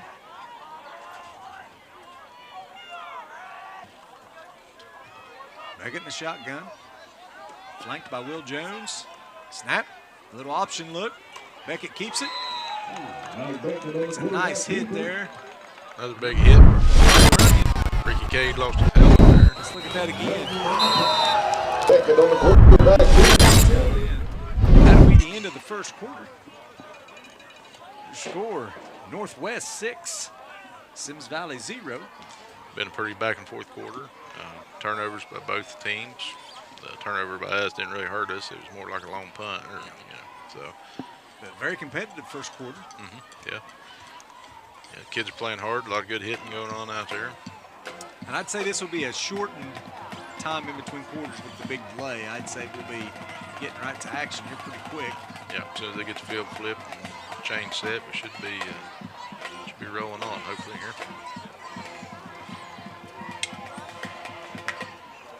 There's a group we haven't talked about but just a couple times this year. That's our band, our high school band. Kids done a great job this year, been very successful in some competitions. Yeah. Matt Jarvis does a great job with them. They've, you know, from a band that used to be 50, 60 deep, now maybe closer to 20. Still do a great job, still sound great. They put a lot of time in as well. A lot of time in, and, you know, it's not a high school football game without your band. That's right. Yep. and it's year-round for them. That's exactly right. All right, so here we go. Start of the second quarter. 3rd and about 15 for Symmes Valley. Beckett in the shotgun. Takes a snap, rolls to his right. Looking deep. Incomplete. Pass intended for number 2, Caleb Ritchie. It's going to be 4th down and a punt for Symmes Valley.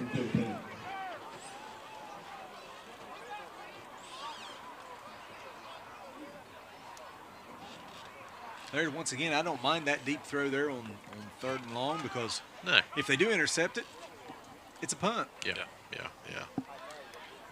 More or less. So Beckett back to punt.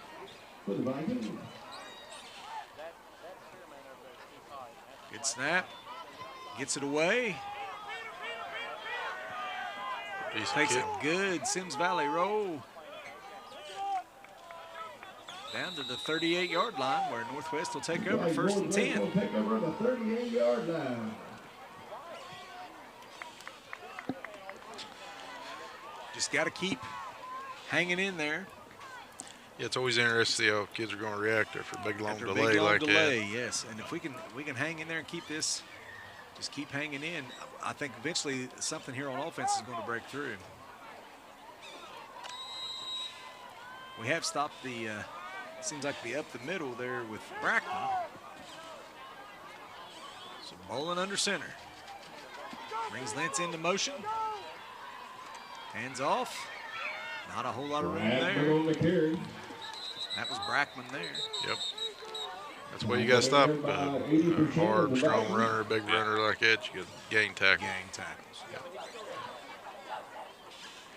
Let's see how they adjust. It seems to be the fullback up the middle and the traps and stuff was their bread and butter in the first quarter. Let's see how they adjust to it.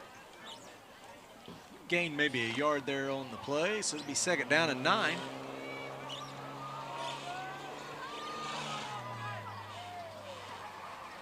Lentz in motion. Bolin takes a snap. He hands it to him. Kingston Fields turns him back in. Tackle made, looks like, by Caleb Mount. Yeah, and that's the adjustment there with the change in defense. When you drop the inside linebacker down to 9 yard, now you got one less guy pursuing inside out on your plays. They did a good job turning it back inside. And that wasn't Caleb Mount, that was Caleb Mount. The older brother, Caleb is the younger brother. So 3rd down and about 4 to go. One of them Mount boys. One of them Mount boys. Hands off neither the Butler. one of them afraid to hit. That's exactly right. Looks like he'll have enough for the 1st down. Carlson Mount on the tackle. Now it's back. That is a Mohawk 1st down.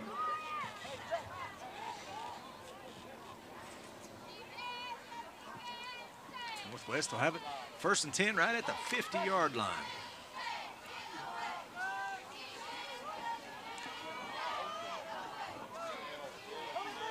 Rolling under center.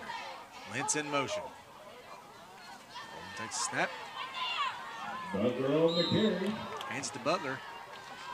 Nice tackle there, Kingston Fields. A 6-yard gain there. Looks like they're going to move. Tyler Beckett. Yes.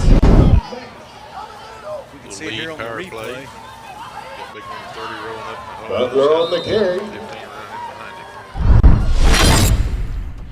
him. Just to see if we start making an adjustment here ourselves. All right, here we go. We got trips.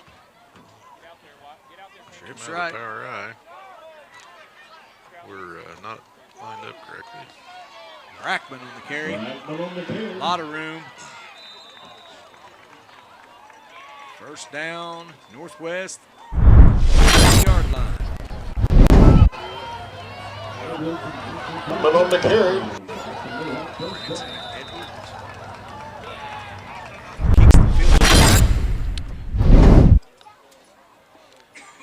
Yeah, they spread us out there a little bit, try to get more people out of the middle or out of the box.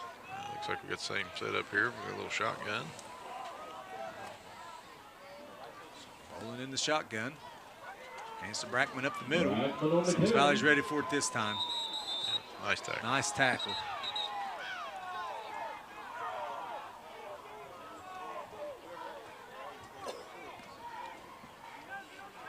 Trying to see who made the tackle there. They're getting up.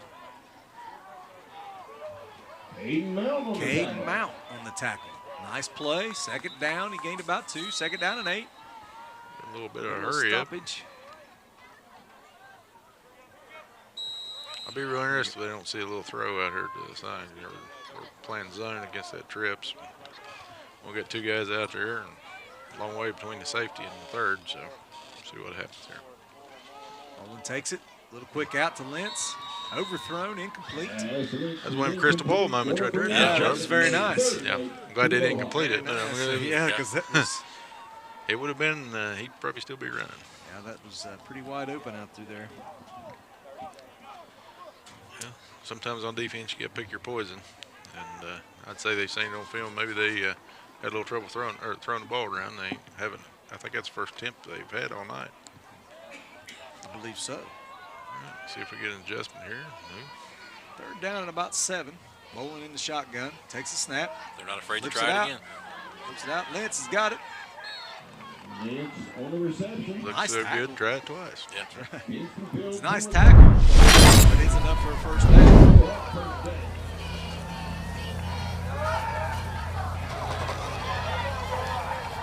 Kingston Fields. It's on the reception. It's a big ask out there. It's going to be 2-on-2. You're going to have to defeat a blocker to stop that play. So I'd say we'll see more of that before we keep going. All right. Maybe try it this side now. A little to the wide side. Bowling in the shotgun. He's going to throw it out there to Lentz. Got to hold on to him. Levi Ross comes up. Can't hang on to him. But did come up and get him stopped early. Gain of about 5. It'll be second down. At about the 15.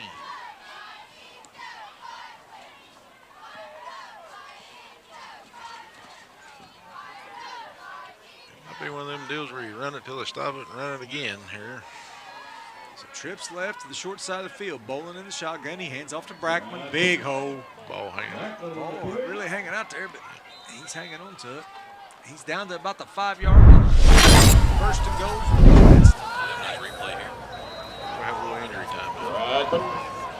Brackman on the carry.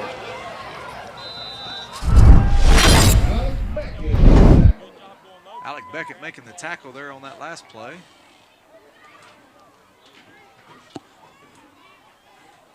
Got a little bit of an injury timeout. There's a nice shot of Alec, 6'3", 210, senior night. Made a nice tackle there to keep the Mohawks out of the end zone.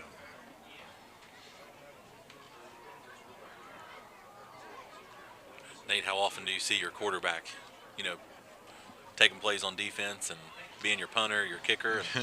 I mean, he Well, that's pretty normal down here. Yeah. That's pretty normal. Yep.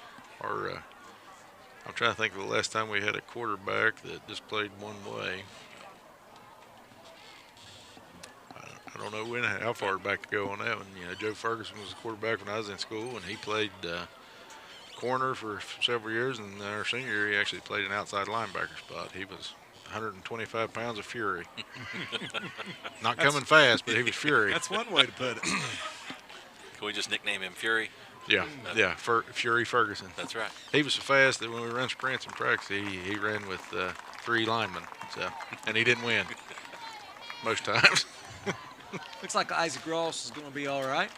Majority of the community believes you, Nate. Oh, I'm sure. He's walking off under his own power there to the sideline with he's Taryn Bone, the trainer. He's a proud member of our community. Trooper of the Year, State of Ohio in 2021, I believe. Joe's doing good for himself. Yeah. So, first and goal for Northwest. Bowling in the shotgun. Takes a snap, hands off to Brackman. Not a whole lot there. Yeah. That's way to fill the hole, Alec Beckett. Fill the hole. Nice job. Yep. Alec's one of the few kids we got over there that matches up size for size with him. Yeah.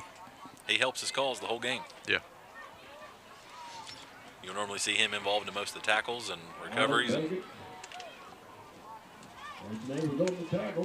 So maybe a loss of a half a yard. Be second down and goal for Northwest.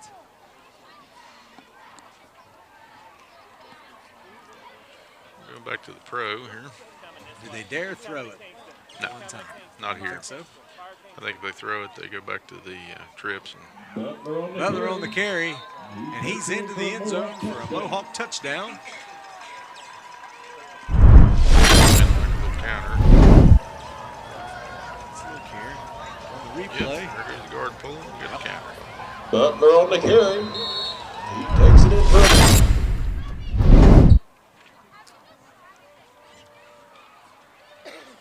So with the missed PAT earlier, it looks like they may go for 2 here. I'll take a wild guess and say they might give it to Brackman. Yeah, Brackman. Or maybe not. It's a daring strategy. We'll see how it pays off. Bold strategy. Bowling under center. Brackman in motion. He's going to fake it to him. Oh. They're going to throw it. It's complete to Lentz. And the PAT is good. So, 6:27 left in the second quarter. Northwest 14. Symmes Valley Vikings 0. My crystal ball's not working like yours tonight, Nate. Well, you can hope and strive to achieve, sir. That's right. Sounds like you guys are going to have basketball season to work on your crystal ball. That's Is that right. correct? That's correct. I did find out today we're going to do 10 home games. 10 of the game they went through and picked, I think 10, I think they said. And I don't know. The basketball schedule is increased. I don't know how many games they get, what it is now. I know it's more than when I played. Yeah. It used to be you got 20 games a season. I think now it's up close to either 25, 27, something like that. And you listeners would be happy to know that you won't have to listen to me at any point during these basketball games because I know nothing about basketball. And but I'll be there to cheer them on. I went and watched a few games last year, and I will say this: Alec Beckett plays hard in basketball too. I'd say he's going to have a good year this year. Looking forward to having, and we will be doing the JV and varsity games for those 10 games. Kickoff picked up there by Levi Ross. He brings it out to about the 32-yard line. Now, Nate, you mentioned you don't know anything about basketball, but here I am contributing to this team up here. And, I played football 2 years, but most of the time I had people telling me what route to run and which way to block. So I'm not going to lie. I played for fun. So I'll say this. The end of my basketball career was junior high, and probably the most memorable game was a Rock Hill game in which Steve Owens, I believe, fouled out in the second quarter, and I was fouled out by the end of the third quarter. That was about as good as it got for me. Gritty defense is what it was. Well, we made them earn it. That's right. Beckett under center, hands off. Levi Ross. A couple yards on the carry. I do have to say this about that game because this is fun. And I won't say any names, but our third stringer, the replacement for us, his first play in, he scored 2 points for the other team.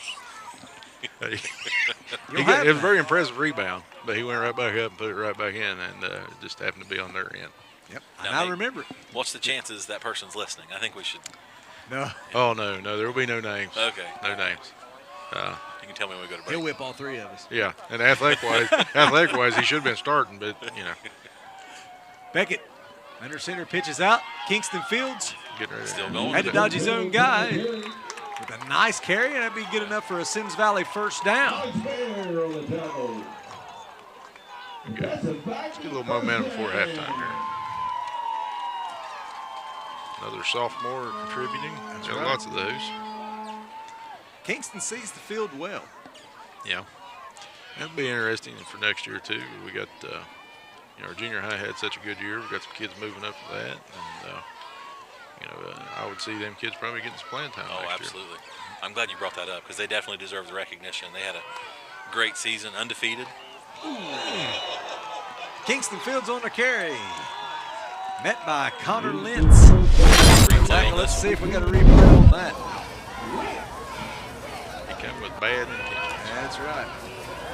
Boom, there it was. Bam. Pow. If I had a telestrator right now, I would have circled him on that one. Yeah. A little pow on that one.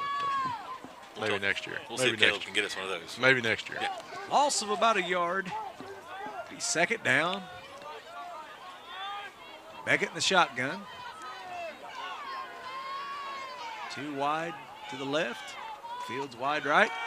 Beckett's going to throw. He throws. Oh, just overthrows Caleb Ritchie there on the slant. We'll bring him up 3rd and 11. Be 3rd down and about 11.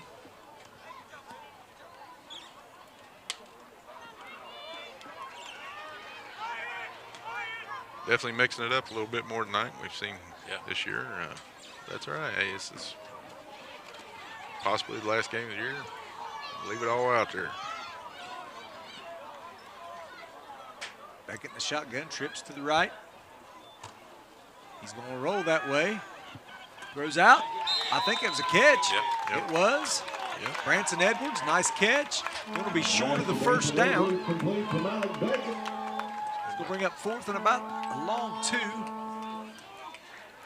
Yep, I'd say we're going to go for it here, John. See what Coach Ferguson decides to do here. Don't want to sound like the Waterboy movie, but it's the last game of the year. They're going to leave it all out there. Oh, yeah. Can't hold back now. Can't hold back now.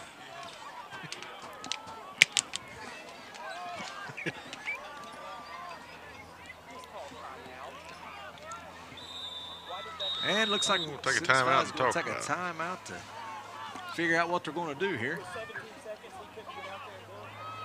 So, with 4:17 left here in the first half, Northwest 14, Symmes Valley 0. We're going to go to break. We'll come back and see what Coach Ferguson's cooked up here.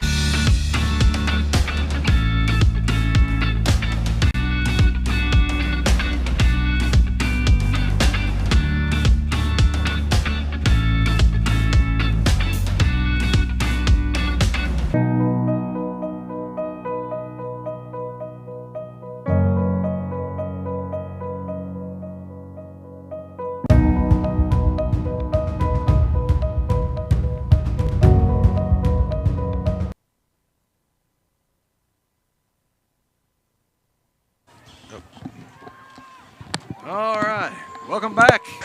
Welcome back to Willowwood. A good shot at Carson in the huddle, getting his team ready for this pivotal 4th down play. Let's see what they come up with. Just into Northwest territory, number 49. Oh, they're going to punt. Looks like we've elected to punt. 4th and about 2. This may be just to prevent them from going up 3 scores right before half. You're going to give him a short field if you don't get it. Ooh, low snap. He does get it off. Good kick, a nice angle kick. Go, there you go. Nice kick, Alec. Down to about the 11-yard line. And that's the only thing I can figure, with the timeout, and they've talked it over. And there's still 4 minutes left in the half, so if you can get a stop here and get the field position back and have a chance at it too. And if you knew he was going to kick a punt that great, maybe he didn't know it. Maybe he knew. That was confidence in his senior leader out there. Alex has been pretty consistent with his punts this year. He gets some good yardage out of it. So 1st and 10 for Northwest from the 11. Go back to the trip set and see if they're thinking about running a little Trips pass play again. Rolling in the shotgun. Takes a snap. He's going to throw. Ooh, a little wrinkle on it. Yep, they faked that. He is open, and it is caught. Oh. Yeah, that'll be a face mask. Tacked right on top. Caleb Ritchie tried to make the tackle. Went a little high, got the face mask. Yeah, I should have called that one. Seen it they wasn't blocking. They were outside corner. They were coming down, and they got them flying up.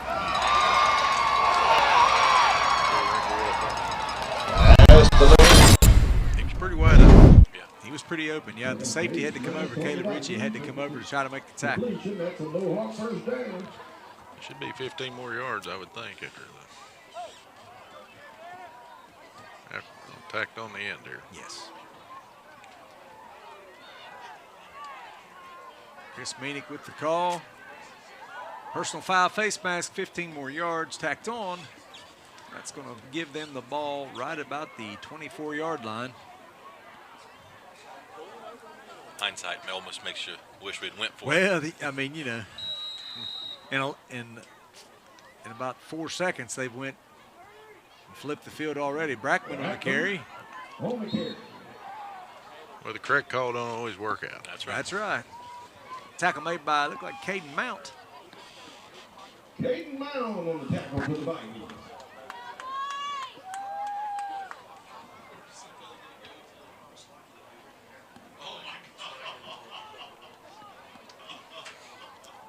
So bring up 2nd down and 10 for Northwest.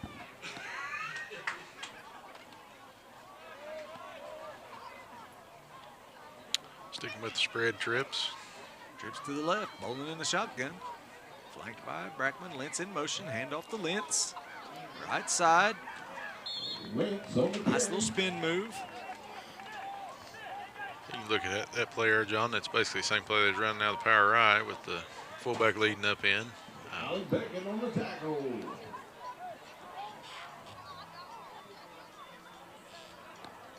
You know, Northwest, you know, really may not be a so-called traditional rival, but here in the last few years, it seems like every other year, one of these two teams is winning the SOC on the other's field. Yeah. Well, I believe we beat them week 10 the last 2 seasons. Is that correct? On the tackle. I know we did last year to win the SOC and keep our undefeated season. Yes. And then I know when we were at their place 3 years ago, we won it on their field. Yeah. I can't remember the year in between at home. Yeah. I don't remember that either, but it's come down. The SOC's been decided the last 3 years in this game. Yes. Yeah. And you know, Northwest quite a bit bigger school than us. Oh, Division just 5 moved school, down, yeah. Just moved down 4 or 5 years ago.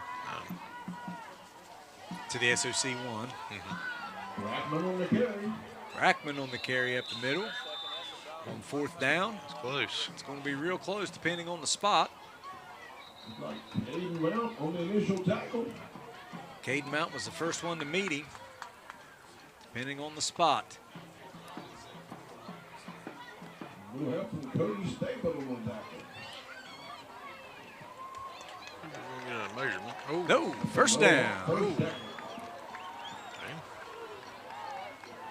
And painted lines must be straight as an arrow. That's a testament to Ben Ferguson and his artistic skills right there. Yep. The official can look at it and tell that close. So 1st down and 10 for Northwest. Hand off. What was that? I couldn't tell. Number 9. Yep. Shane Miller on the carry. Shane Miller, there was 3 blades of grass about the 16 or 17-yard line, made the tackle there. Little evening dew, I'm going to say, made that tackle. Clock winding down, minute 15 left here in the first half. His wheels were moving before he hit that, though. 2nd down and about 6. Need a little more tread. Yeah. Bowling under center. Hand off to Butler to the right side. He's still on his feet. He might have stepped in one of the sinkholes out there. You know, little dips and I rivers there. will say this, for the 10th game of the season, the field looks fantastic. It really does, yes. Looks great. That'll be good enough for a Northwest first down. So it's 1st and goal, inside the 1, 50 seconds left to go in the first half. Northwest leads 14-0. And right here on the verge of scoring another touchdown, Bowling comes under center. 10 on the play clock. Bowling takes a snap. He'll keep it himself, and he is in for the Northwest touchdown.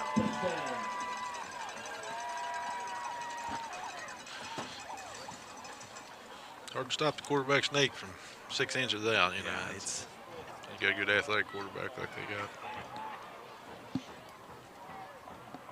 So let's see if they kick the PAT or go for 2 again. Looks like going for 2.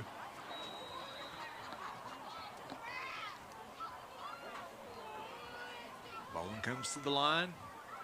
Receiver each side, under center. Looks like a false start. Looks like Brackman come out of his stance a little early. So they'll try again from about the 8.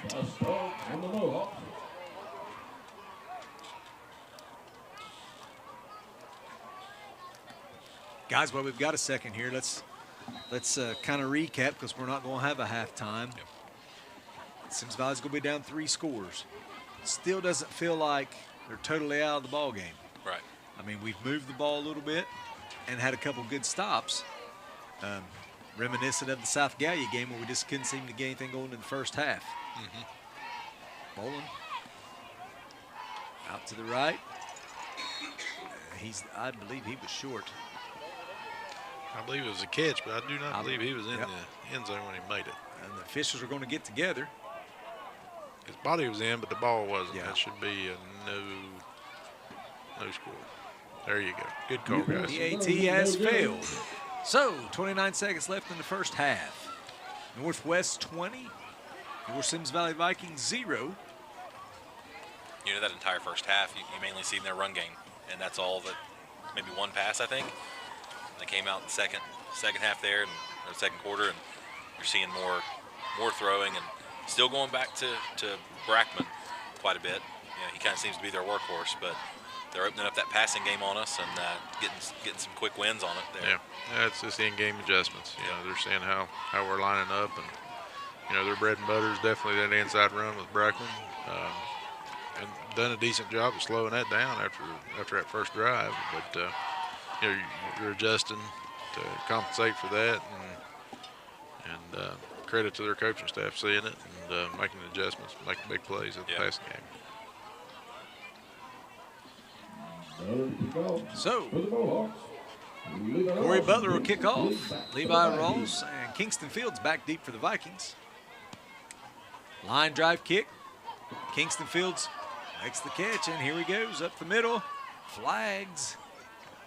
Anybody else see a flag, or was it just me? No flag, okay.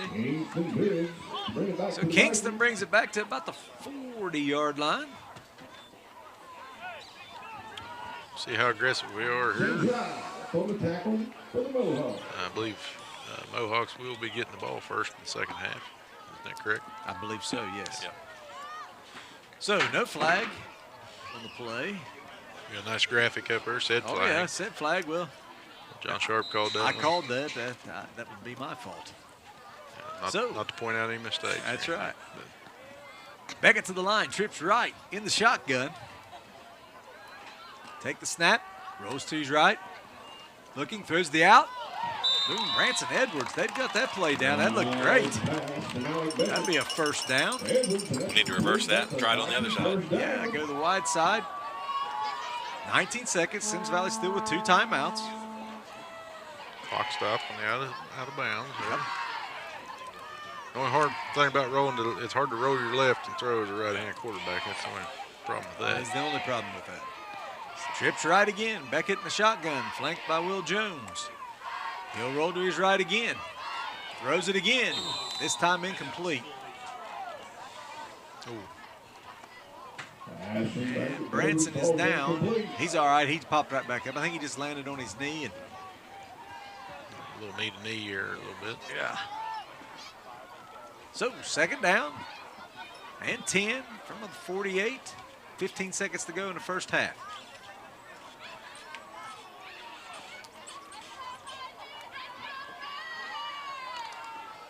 Vikings come to the line.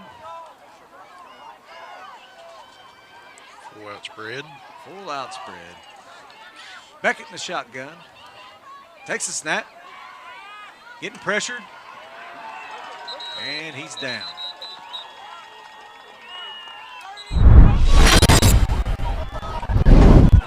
Sacked there by number 53, Alex Baer. And Symmes Valley will take a timeout. With 8 seconds left to go in the first half. That's their second timeout.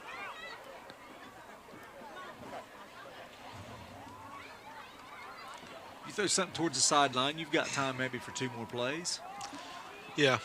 Yeah, I think, traditionally you'll probably get a deep pass here, or you may get some kind of trick play time, the old hook and ladder or whatever you got in your arsenal there. You might pull something like that. Plenty of time. You still got time out too, so you can take a shot over the middle, get down, and get your time out. Oh, yeah.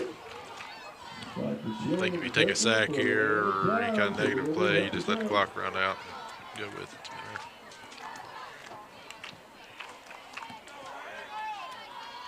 It's a good shot at 3 of the 4 remaining officials out there. Yeah.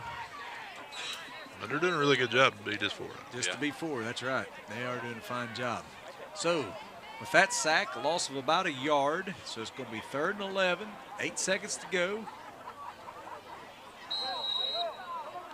Beckett in the shotgun. Will Jones flanked to his right. Snap. Beckett's going to throw deep. Down the sideline. Ooh. Just a little overthrow. I think pressure made him throw it a little quicker than he wanted to.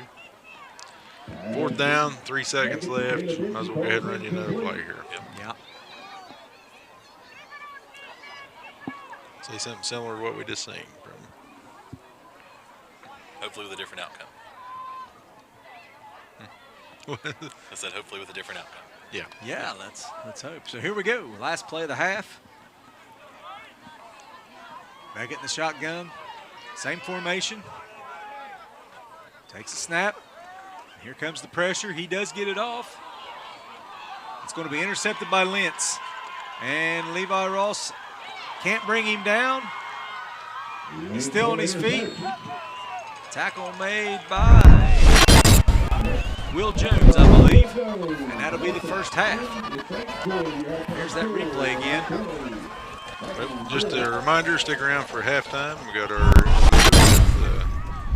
legend Herb Conley, not only a legend here, but a 2-time state championship champion in the state of Kentucky at Ashland. So stick around. I'm looking forward to it. Yep. So it should be good. So stick around. Herb Conley coming right up.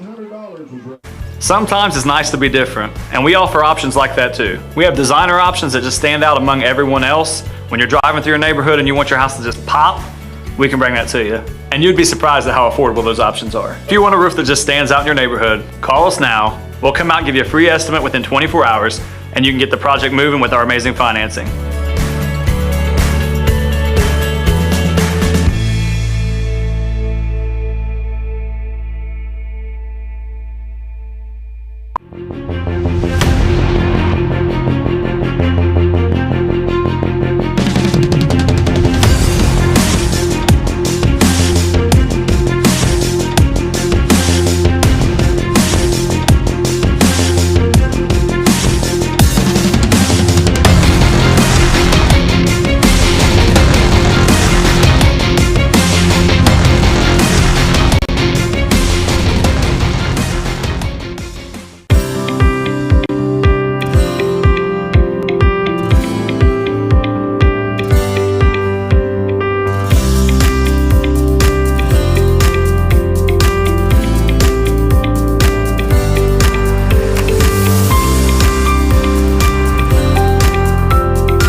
Hello, everyone. I'm John Sharp, joined today with Adam Korn and 4-time All-State running back at Symmes Valley, Brad Carpenter. We're so excited to have Coach Herb Conley with us here today. Coach Conley, I want to talk a little bit about your background before you came to Symmes Valley. You became an assistant coach at Ashland in 1966 and then the head coach in 68 through 76. If you would, give us a couple memories or even just tell us what coaching at Ashland meant to you. Well, it meant a great deal because I played there in 1958, and we won the state championship at that time. And it was big time being able to play there, and grew up in that town. But, Ashland is a place that you have to, it's a lot no different than Symmes Valley. You got some good players, and some players are not so good, and some have to be coached, and some don't need to be as coached as much as others. Just like Brad here, Brad didn't have to do a whole lot with him. Brad just tell him what plays we were going to run and that type of thing, and he'd do that. Mm-hmm. Now, Adam over here, we tell Adam a few times, and Adam would finally get it. But he after he got it, he did a great job for us. He really did. And Adam had a little spirit about him that you liked. And he wasn't lazy. He wasn't a lazy guy, so that's big for me. Okay? Was there anything from your Ashland years as a head coach that sticks out that you want to talk about or mention? I was watching TV the other day, and they had a thing about the Jaws defense, and said it was one of the great teams that they ever had happen in the state of Kentucky. Yeah. They were super. Yeah. Oh, they were a good bunch, and they played hard, played with a lot of enthusiasm, a lot of toughness, and not too long. They'd get after you or whoever was playing wasn't getting the job done. I didn't have to do it all the time. Yeah. They would get them, and of course nobody wanted to be challenged. And on a good team, I said, well, they don't think I'm that good, so I'm going to really play hard. And they would get after you and play. And, of course, I'd have to make things up sometimes in practice to get after them. So, because when they would do things perfectly a lot of times, I didn't want them to think they were that good. Yeah. I didn't want to keep pushing them. Right. So I'd say, hey, what's the matter with you? You think you're a big star now? We're not going to have that around here. And so they didn't. Right. So after 76, you become an administrator in the Ashland School District. And then, of course, we go later on, you finally come over to Symmes Valley in the fall of 96. What drew you to come to Symmes Valley? Well, I got to have it out I wanted to coach again. And then I heard about Symmes Valley over here having a rough time. And I knew Tom Ben, who's a great man, good superintendent. And he coached at Ironton when I was coaching at Ashland. And I got to know him from over at Ironton. So I called him and told him I heard the job was open and I'd like to put my application in. He said, well, put your application in, we'll see what happens. Well, the first time I put it in, I come over, had an interview, and they didn't hire me. They hired a guy, I think, from Chesapeake. Yes. And then he was here 1 year, and then they got rid of him, and then Tom Ben called me, and he said, Herb, would you be interested in that job? I said, I sure would. And he said, okay. And I said, hey, by the way, could I get a film? I'd like to watch a film, a few on it. He sent me a film, and this is the truth. I watched that whole film, and I kept looking at the film, and of course they weren't very good. And I didn't see anybody on the sideline but one player with the uniform on. And I said, wonder who the other players are. And I never did see anybody, so I come back over the next day to see him. I said, Mr. Ben, let me ask you a question. I just saw one guy on the bench as a substitute. He said, that's all we had. I said, oh, my goodness. I don't know what I'm getting myself into. I said, hey, we got to change that. Yeah. If we're going to win, going to be competitive, we're going to have to get there. I know there's more good football players and people can play over there. We had, when the season started that year, we had about 47 players. We had almost every boy in the school. Yeah. I'm not sure. I think they had 51 or 52. And we ended up with about, I'm not exactly sure, but I think we had 40 right in that area. And then we always had at least 30. And then we were between 30 and 35, sometimes closer to 40. But I was really, that was a big win for us right there. Oh, yeah. To get people out to practice. But then I'll tell you what, after the first 2 or 3 days of practice, we had, I'm not going to name some names, but we had one kid, he tackled, and he was crying. And I looked at him, I said, what are you doing? He said, I said, don't cry. I said, he's a football player that never cries. I said, we don't want to start that. I said, we're not going to have people crying. We're going to have people laughing and clapping hands. And he looked at me like that, and he stopped crying. And he cried one more time. And I said, listen, tell you, next time you cry, I'm going to give you something to cry about. And I don't think he ever cried again. He come out turned out to be a pretty decent football player. To kind of hit on that, and obviously Coach Conley's had a tremendous amount of success in Ashland, and well known. But I don't think people realize just how bad a shape our football program was in before he came out there. And I've got older brothers, which I was in junior high, and I remember going to a meeting at the school to see if they was going to have a football team.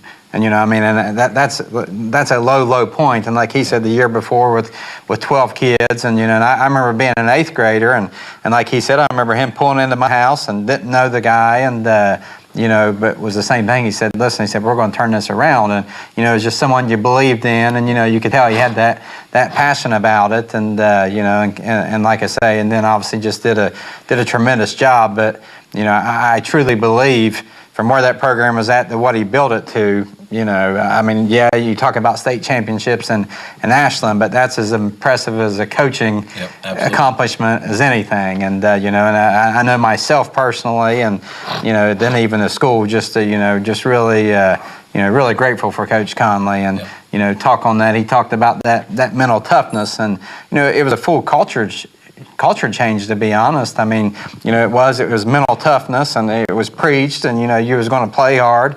You had a good attitude, but it was more so. And one thing I distinctly remember, I remember us going to athletic PE, 7th period, to walk over, and I was a freshman, and we walk over, and Coach Conley, we get to the door, and he stops, and he said, you could tell he was just, just physically mad, and he said, I'm physically sick. He said, every one of you guys walked by, and and I remember it plain as day, there's a Pepsi can right where that ticket booth sits at now. Mm-hmm. He said, every one of you guys walked by, and that one guy picked that up, and he said, this is your school, this is your community. He said, you got to take pride in that. And, and it was, and it was easy to buy into as a kid because, one, you kind of feared the guy, but you respected him, and you realize, hey, this is our community that we're playing for, and we don't have to be mediocre. We can be better than this, and and fortunately, I was able to play on some teams that had some, like he said, just tremendous players. And a lot of time as a running back, you get a lot of the credit, but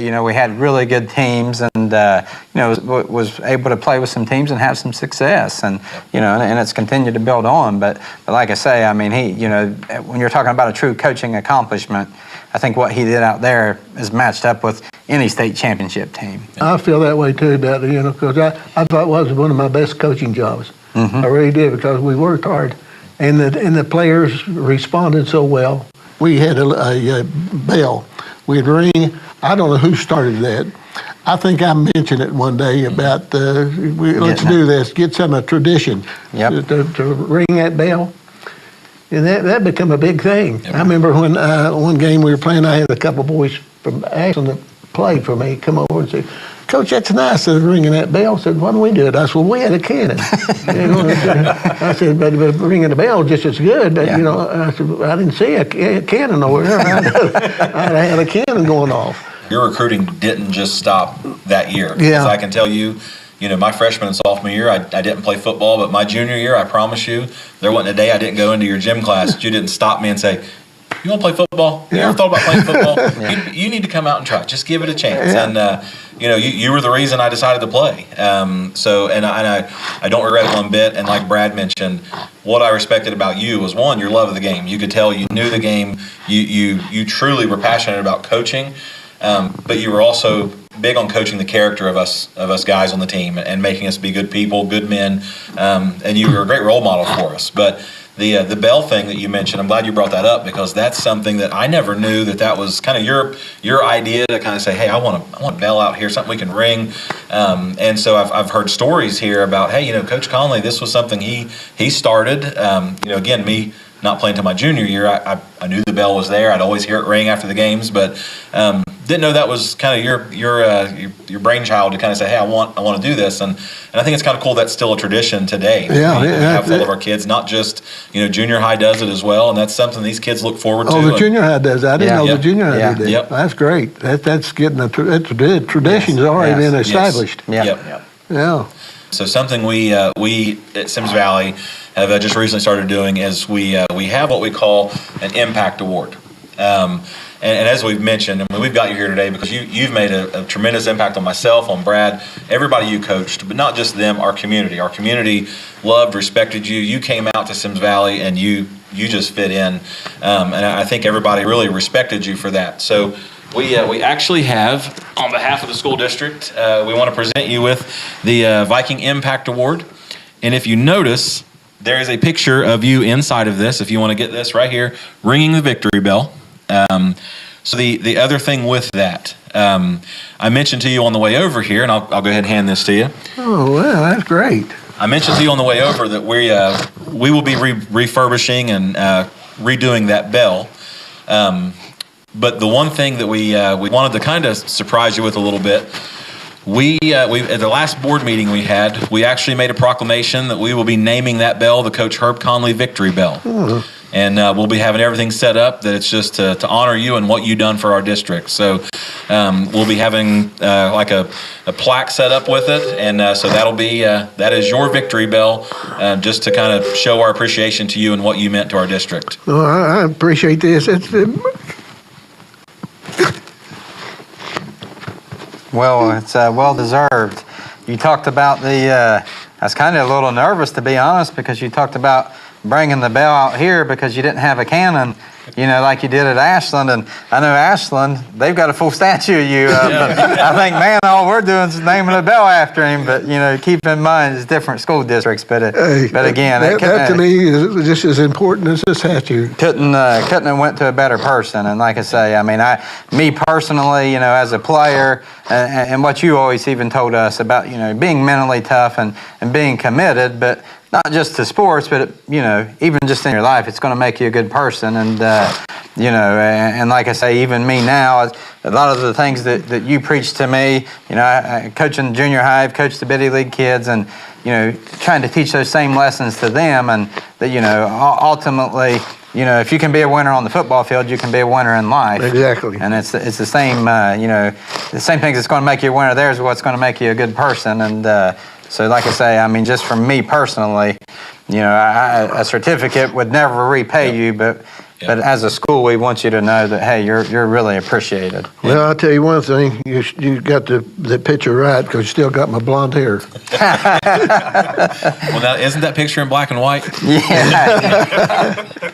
Coach, we really appreciate you joining us today. The stories and the memories and getting to catch up with two of your former players. And Nate Hieronymus couldn't be with us here, but he sends his love and affection. He tells me a story at least once a week, a Coach Herb Conley story at least once a week when we're working. And I know he hated to miss it today, but we're so glad you joined us. Thank you for coming to Symmes Valley. Thank you for turning us around. We truly appreciate it. You'll never know what the community really thinks and how much the community appreciates what you've done. And thanks for joining us. We really appreciate it. I appreciate it. I appreciate they gave me an opportunity years ago. Had enough faith in me that I could do it. Yep. We'll be right back.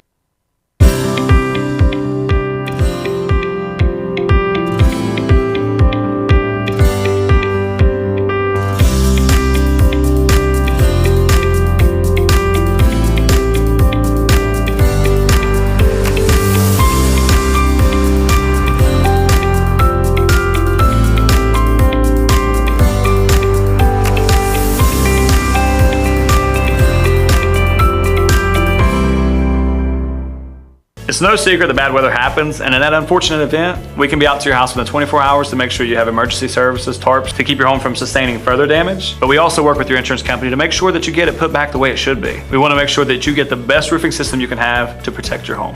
If you did sustain damage, don't hesitate to call us at the number below, and we'll come out and make this process easy for you.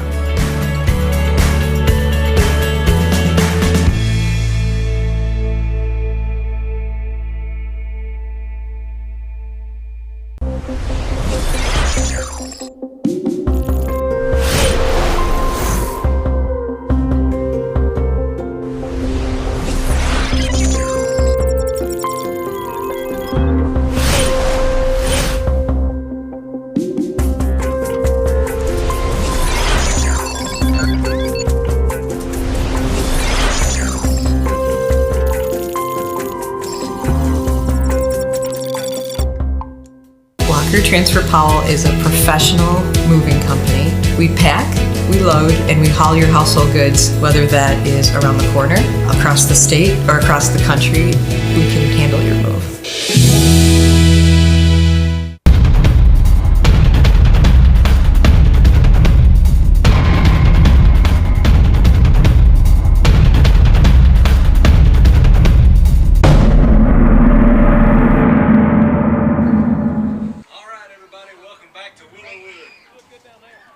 Welcome back to Willowwood. I didn't have my mic button turned on there.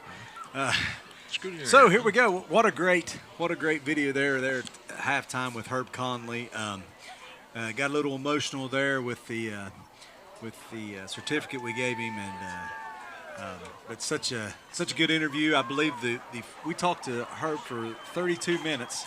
Of recorded time, and hopefully we can get the full 32 minutes. And online here, hopefully sometime after tonight, and you can check that out on YouTube as well, and on the link. Yeah, and it's definitely worth watching. I mean, it's definitely worth watching. It's good, and even as I mentioned, him and Brad, we're talking back and forth games, and he's still spot on with details and specifics, and it was a great time, hanging out with him, talking to him, and reminiscing a little bit there. So. Oh yeah, and I tried to get him to talk about Ashland, and he did a little bit, but he wanted to keep bringing it back to Symmes Valley, and just I think out of just respect for the school and stuff. But so much tradition with Ashland, but he had so many wins and such a good career at Ashland in such a short amount of time. He wasn't the head coach, but 8 years, right? 8 or 9 seasons. He had a winning record against Bob Lutz. Yes, at Ironton. Yes. And John, something that if they caught it when they watched that part of the interview with him, it's not something that we've announced. Go on through, Mike. Go on through.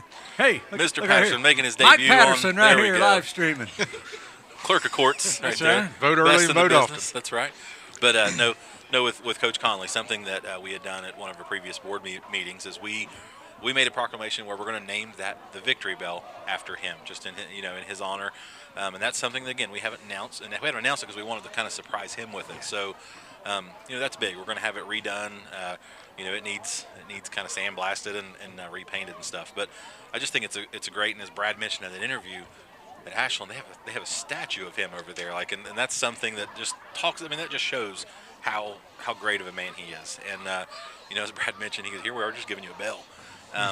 But to him, as he mentioned, that meant just as much to him. Even the Viking Impact Award meant as much to him as that bell or as that statue. It's just he's a great man. So, well, I worked at King's Daughters for a very long time and worked with so many people that just everyone you talk to, if you mention Herb Conley, just the way they talk about him is, he's like he's a legend in Ashland. Yeah. And some of the stories he told off camera.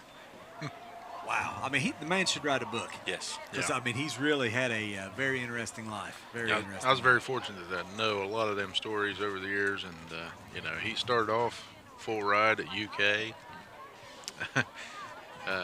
Left there, ended up at Eastern Kentucky. You all heard the good story about how he ended up at Eastern Kentucky. Yeah. On his way to Western Kentucky for a scholarship. Yeah. He stopped to eat, and Eastern Kentucky offers him a scholarship. He's the only man that I've ever heard that played 6 years of college football with no medical red shirts. Yeah, yeah. The NCAA wasn't as quite as strict back in them days. And, one of his best stories is why he had to leave UK, but we probably ought not to tell that on story on air there. But let me tell you, he was a little ornery in his younger days. Well, yeah, I'd say this: even at 80 years old, I wouldn't want to tangle with the son's gun. He's just tough, just tough man, and just great man. And but you can hear it through the interview and on the video there of just the motivational guy that he is. Oh. I mean, just to talk. I mean, I was ready to go out. Let's go compete in something here. He didn't even have to say anything. He'd just look at you in a certain way, and you'd be like, oh, I'm going to run through this wall, whatever you got to do. Right, you know, want me to do, yes. Yeah, just a respect thing with him. And, great man. I really hated missing the interview. But and very thankful that College Career Center allowed us for him to come out there and go in their studio with Caleb Jones and his students, and able to put him in an atmosphere. He's unable to get out, this late in the evening, but able to go out there through the day and do it right there in the studio, which made it very nice. Yeah. And again, shout out to Caleb and his crew. Even Coach Conley, while we were there, was bragging on how well Caleb was instructing the guys there and his crew. And, you know, they were taking care of stuff. I mean, and it was really, really nice. So we definitely appreciate them. But the interview itself just made my day, just to be able to sit down with them and catch up. Time. Yeah. Yes, it was a great time. Great time. All right, getting close here to the second half. Hey, John, I'll mention one more thing. We got 48 seconds here, but I know we talked to him after that interview. You know, once we finish that bell and get it redone, we're planning on doing like an unveiling next year. So, Lord willing, we'll have him out here with us. And while we do that, because again, to have him back out here, he told me and Brad afterwards that he really wants to get back out here. So we'll make it happen and get him back out and be a special night. Oh, that would be very, very special. Very special. Just to kind of jump subjects real quick, I want to mention the Symmes Valley community. If you've been on Facebook, you've seen Tanner Mays. Yeah. No, they may not want me to mention this or not, but if you are the praying kind, he could use your prayers. Coming down with some cancer and very scary stuff, but we're all praying for you, Tanner. If you're out there listening, or anybody let him know that I got to coach him in high school baseball. Mm-hmm. Great baseball player. Yeah. I was an assistant coach with Chad Renfro for several years, and Tanner was a great baseball player. I'll tell one quick story. We're in the sectional championship at home, down to our last at bat with 2 outs, 1 runner on, down 1. He hits a 2-run home run. That was maybe the most exciting thing I've ever done in coaching, as far as, you know, winning a championship that at the high school level. That was amazing. Symmes Valley with the onside kick, didn't quite get 10 yards. It was recovered. And recovered by Northwest. But there, just to wrap that up, Tanner Mays, keep him in your prayers, everyone. I know he would sure appreciate it. Yep. And the Tanner, the Symmes Valley community, we're all thinking about you and praying for you. Yep. So Northwest be 1st and 10. Nice try there on the onside kick. Yeah. Nothing to lose there. Yep. And Can't hold nothing back. That's right. Right now, I mean, hey, last game of the year. Last game of the year. Can't hold nothing back. So, Bold strategy. Bolin in the shotgun. Takes a snap. Hand off. Brackman up the middle, gets about maybe 6 on the carry. Kind of like Beckett on the shoestring tackle there. Here's a good look at it. Hung on to him. Kingston Fields up finishing. Second down at about 4. Just started the second half.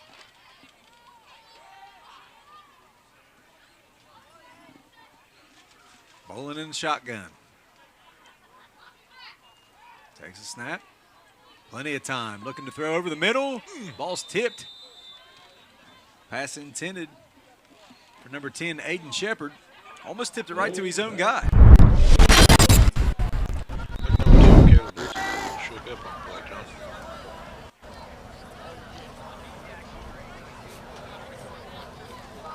Here's that play again. Here's the throw. And you can see the ball gets tipped up. Caleb there. Caleb Ritchie. Taryn Bone out checking on him. Trainer for Symmes Valley. She does a great job. Yeah. She's been here quite a few years now. Yes, she has. I know during softball season, she's always down at the field, does a great job. And it's almost like having an extra coach. I mean, she knows what she's talking about. And she gets a little fired up. She gets me fired up sometimes. She starts telling me as I'm coaching first base there in softball, she'll start coaching me up a little bit. But she does a great job. Looks like he did get poked right in the eye there. I noticed on the replay that he was still standing after the play and then just kind of went down. So here we go. 3rd down and 4. Bolin in the shotgun. Takes a snap, hands to Brackman. And it looks like he's still on his feet. Still going strong. And that'll be enough for the 1st down. Hey guys, I want to take a second and send out a reminder to the community listening. Bring our player down. Alec Beckett's down. Looks like he's getting up though. Blackman on the carry. Let's see if we can see what happened here on the. Well, I just missed the replay. I just missed it. Yeah, there was a lot of bodies moving around there, and that hard run by Brackman. You know, it's hard to say. It looks to be some kind of lower body possibly, but I don't know. She's not really looking at that. Okay. There's a good shot of our cheerleaders right there. We should mention them. They do a great job. I don't have a list in front of me. I know we announced them there a couple weeks ago, but led by Alicia Wilson. And I guarantee they have no idea they're on camera right now. But I understand why they're down with the player being down. Looks like they're setting him up anyway. Yeah. Hopefully Alex is okay and can get back in there. But I was just going to kind of send out a reminder there before that happened. We have our the Symmes Valley Elementary PTO will be having their fall festival Saturday, November the 5th. It's going to begin at 3 and go till about 5:30. There's an auction that begins at 6, and current board member Uriah Cade will be be the auctioneer, and he's encouraged everyone to bring their checkbooks, come out, support the kids, support the school district and stuff. So I know I'll be there. Yeah, it's always a good event. And a good auction. Yeah. Always a lot of good stuff there. Yep. I know I helped with the fall festival there for a few years, and really enjoyed it when my kids were in elementary school. It was such a great time. I know something you need to do, Adam. I took part when I was on the school board and president, the dunk booth. Yeah. I spent about an hour in there. Got a little wet, a little chilly. It was outside. I think it was about 45 that day. I wonder if they'll still be having it this year. I don't know if I'll put it in. Okay, all right. Number 5, Lane Gilly on the reverse. Excellent job stringing that out by the Vikings. Like Kingston Fields, Tucker Ross.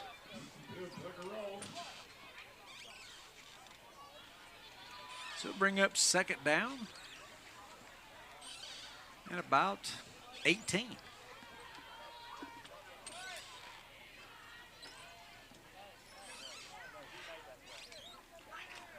Nate, I say we both get in that dunking booth and take turns. And I was going to say, if we're both in at the same time, well, there ain't going to be much water. There won't be no water. After. Yeah. But we'll see who can knock the other one off the quickest. And but you have to throw knuckleballs. That's the rules. We got a little pass interference coming in. Yeah, that you got me on the knuckleballs there, bud. I don't know. I had a pretty decent curveball. Maybe I'll throw curveballs. You throw knuckleballs. How about that? Yeah. Problem is, I don't know if I can throw hard enough to hit the thing and make it dunk you at that point. Yeah. Pass play there for Northwest, deep down around the goal line. Pass interference, I believe, on Symmes Valley. The bad thing is it's not enough yards for first down, but it'll be an automatic first down, Joe.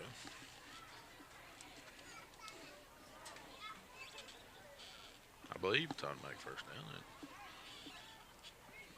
There's Chris Meenick with the call. Nope, still second down.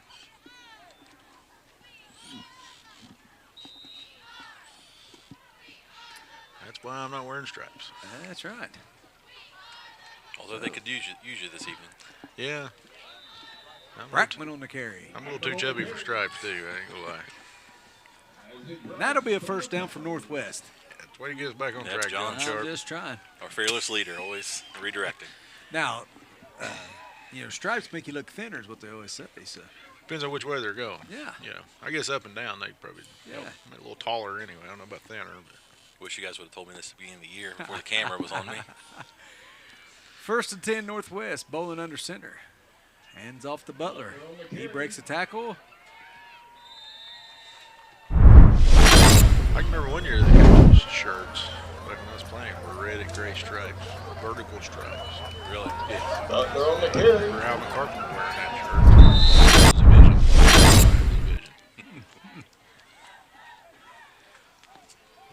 That run by Butler was good enough for a first down, so it'll be first and goal inside the 10 here for Northwest. And off to Brackman. On the carry. Fumble, ball is out. And Symmes Valley recovers. Let's see, is Alex still on the sideline? It'll be, we'll see who, maybe Andy Strow will be at quarterback. Yep, he's looking over here. Trying to get to play. So Andy Strow now in at quarterback. No better place to take your first snap at quarterback in varsity action than the 5-yard line. That's right.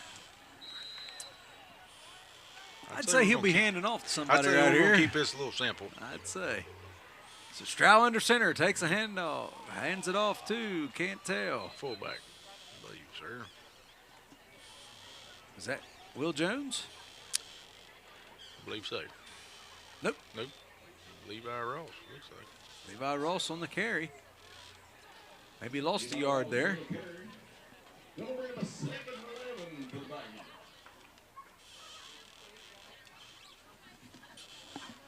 So it'll be second down and about 12.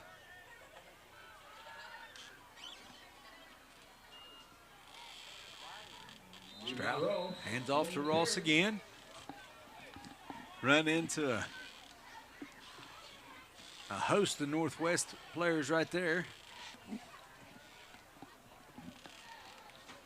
So it'll be third down. Better on the tackle for the Mohawk.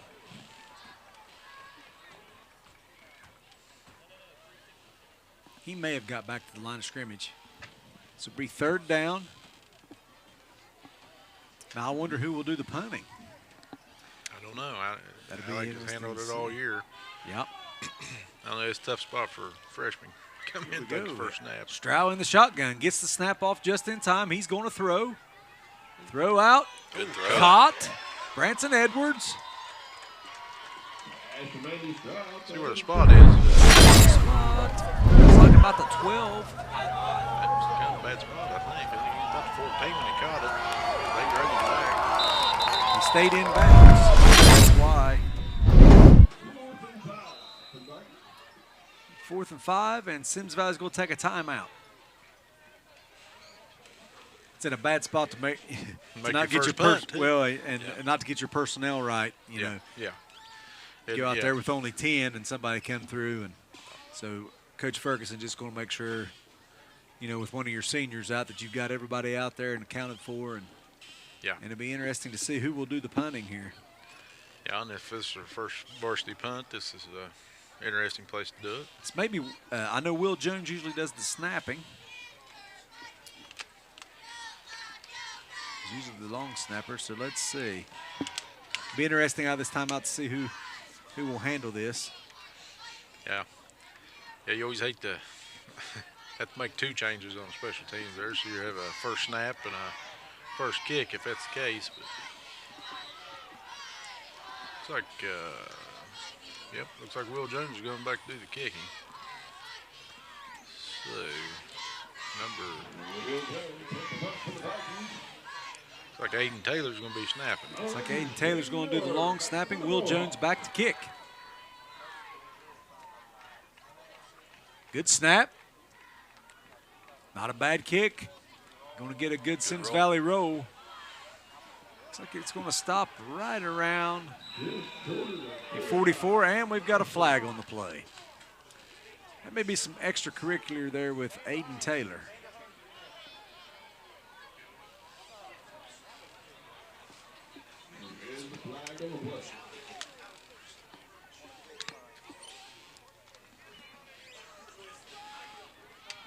Yes, personal foul on Symmes Valley. I always hate to see that when it was 20 yards away from anywhere near the ball, and on a play they wasn't even making a play at. That's one of those reactions, and they always catch the second guy. Mm-hmm.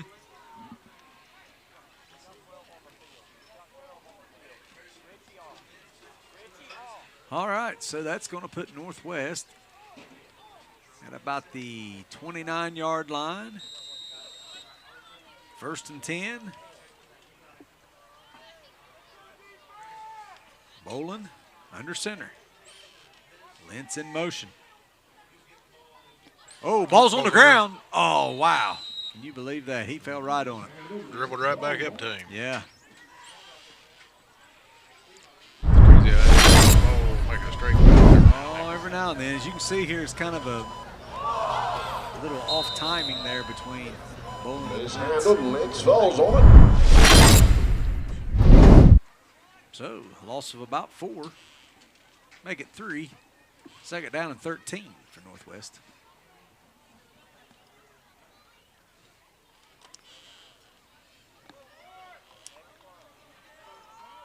Boland under center. A little inverted bone coming on here. A little different formation. Pitch. Out to Carter Runyon. He makes a nice move up the middle. Down to about the 15-yard line. It'll be 1st down for Northwest. He put a foot in the ground and made a nice cut. Right there. Carter Runyon on the carry. That's part of that tackle.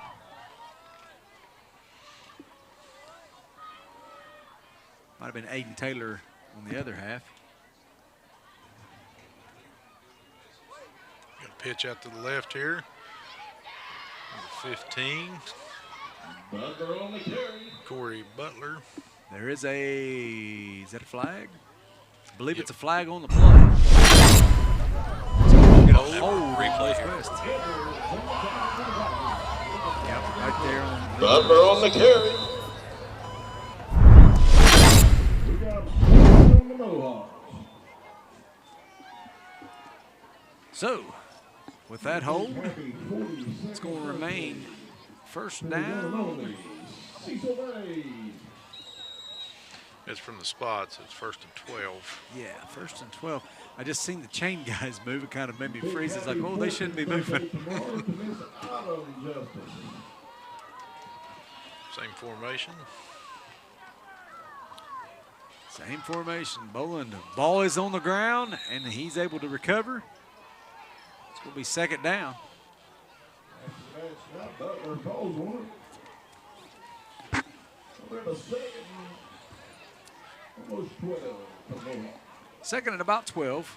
5:35 left here in the 3rd quarter. If you're just joining us, Symmes Valley's been in this ball game. Just hadn't had anything really break their way. They've done a great job on defense, keeping Northwest kind of bottled up at times. Mohawks lead 20-0. I need to mention, looks like number 34, Brandon Fout, has replaced Alec on defense here. Northwest just gets the play off. Boland back to pass. Flushed out of the pocket, rolling right. Throws, passes caught by Butler. Pass to Butler is and that's a touchdown for Northwest. Awful lot of time. Yeah, and a nice route and a nice catch. I mean, you know.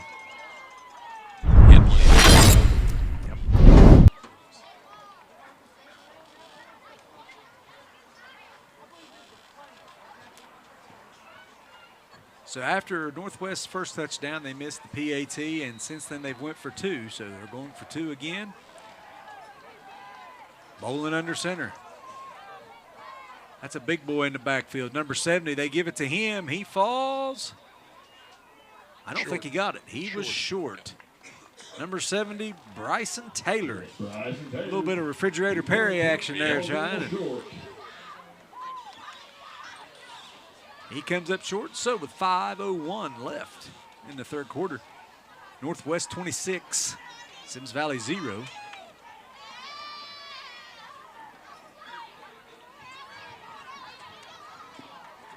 Well, we've got another quick second here before the kickoff. Mike Patterson making a little cameo there as we come back from halftime. I just want to mention him. He is the on-field voice of the Vikings, has done this for several years and does a great job. And we're standing here pretty close to him. He's not paying any attention to us, but he does a great job and is always it's always good to see Mike up here and such a big supporter of Symmes Valley and such a big part of this community and of Lawrence County. Following right in his dad's footsteps. Yeah. I had the pleasure of growing up beside the whole Patterson clan there. Very interesting sometimes, to say the least, but great man. Yeah, George was a great man. Oh, Big George was influence great. for Lawrence George County. Patterson was great. Kickoff. Levi Ross drops, picks up. Oh, somebody made a great block. Levi Ross still on his feet. He's going to be down right at the 20. And George and Mary. Mary is one of the greatest women Oh, yeah, I'll ever absolutely. meet. And, they raised some great kids, too. They're all Oh, yeah. major contributors to the county and to the community. And I'm grateful to have them around here. You always knew George Patterson was at a game and you could hear, unbelievable. Mike's listening now. Oh, yeah, we got his attention now. Yeah. Yeah, you always like to scream at me, Augie, doggy, doggy, daddy, for some reason. Never did get an explanation on that one. He always called me Hush Puppy. Old Hush Puppy. Old Hush Puppy. Yeah. Strauss still in at quarterback. Pass complete out to Branson Edwards. That's his first completed pass in high school. Now he had one earlier. Oh, that's Oh, right. that's Yeah, right. yeah. Second completed pass. Sorry. True. Dynamite drop in, Adam. That's why you're the best collar man in the business, buddy. That's You're right. the best collar man in the business. That's a nice hit there, too. I believe that was by Connor Luntz on the tackle. We'll give Mike a little bit more credit, though. You know, I'm down here with my kids and their Biddy League games and things like that. He's there. The volleyball games, he's there. Like, he's always involved somehow and supporting the kids and the school district. So definitely appreciate him out here. Hand off to Will Jones. Third down. On the carry.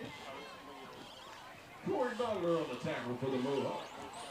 Back, maybe gained maybe half a yard. It's going to be third down and almost 10.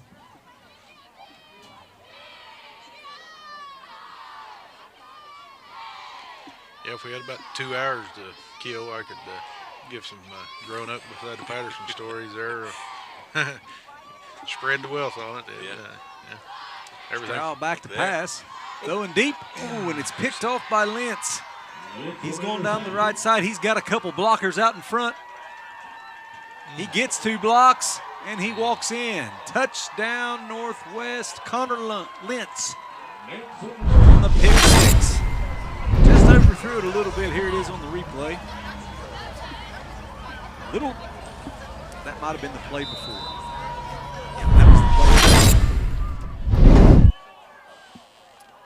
But either way, Connor Lentz on the interception. The ball was thrown just a tad bit high.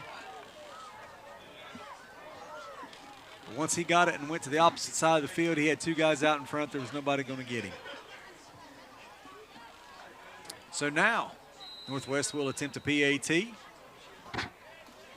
Number 10, Aiden Shepard, the left footer, kicks this one up, and it is good. 3:13 left in the third quarter. Northwest 33, Symmes Valley 0. Here's the PAT. Not to keep pointing out mistakes, John. I'm going to tell you how in the world he kicked that with his left foot. I don't know. Why did John got a little cross-eyed. Well, I got a little hey, even the cross-eyed best there. in the business makes mistakes every now and then, ladies and I'm gentlemen. just making sure you're paying attention there, All-State Nate. Just, Well, you know, sometimes you I fall drift asleep off here. a little bit Drift every now off. and then. Well, I am old, and I got a 5 and an 8-year-old, so energy's short sometimes.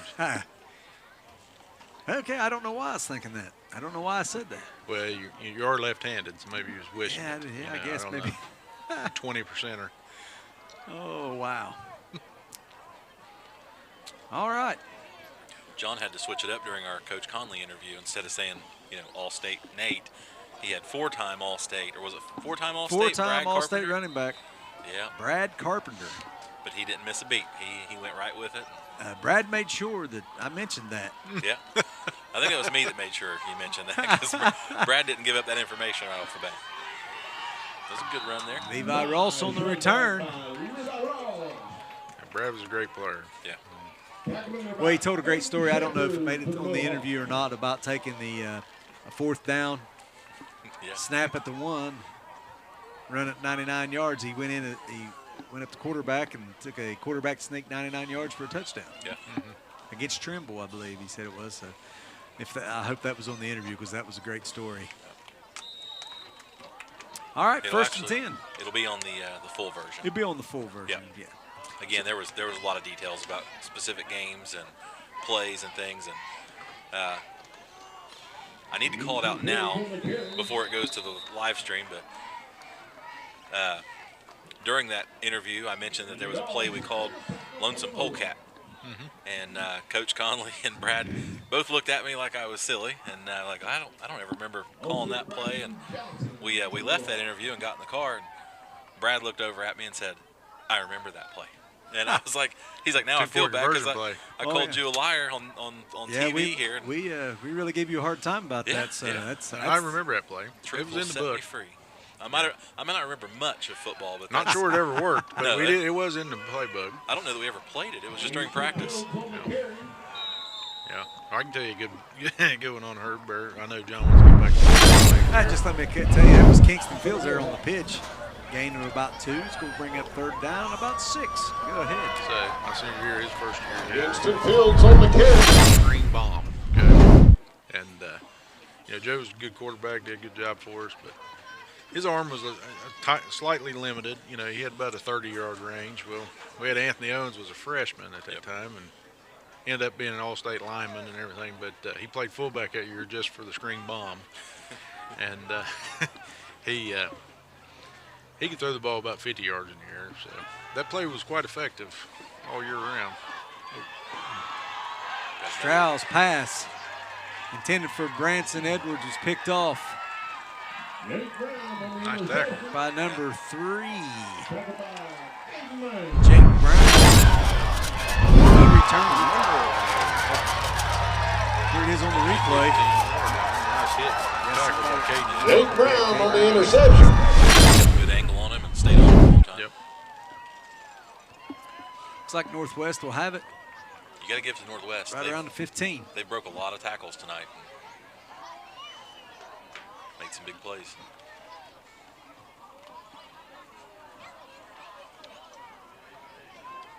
Got any more stories for us there? Oh, I got all kinds of stories. People out there listening probably don't want to hear them. Yeah. Number 50. Ooh, went for the strip. Missed tackle. That was Corey Butler on the touchdown run there. Just helping you out a little bit, John. I appreciate it. Done such a wonderful job all year. I figured I'd drop in, give you a little help there. I believe John's over there getting ready to give us some updates on scores. He's not paying attention. He's working on the next thing. Butler in for the Mohawk touchdown.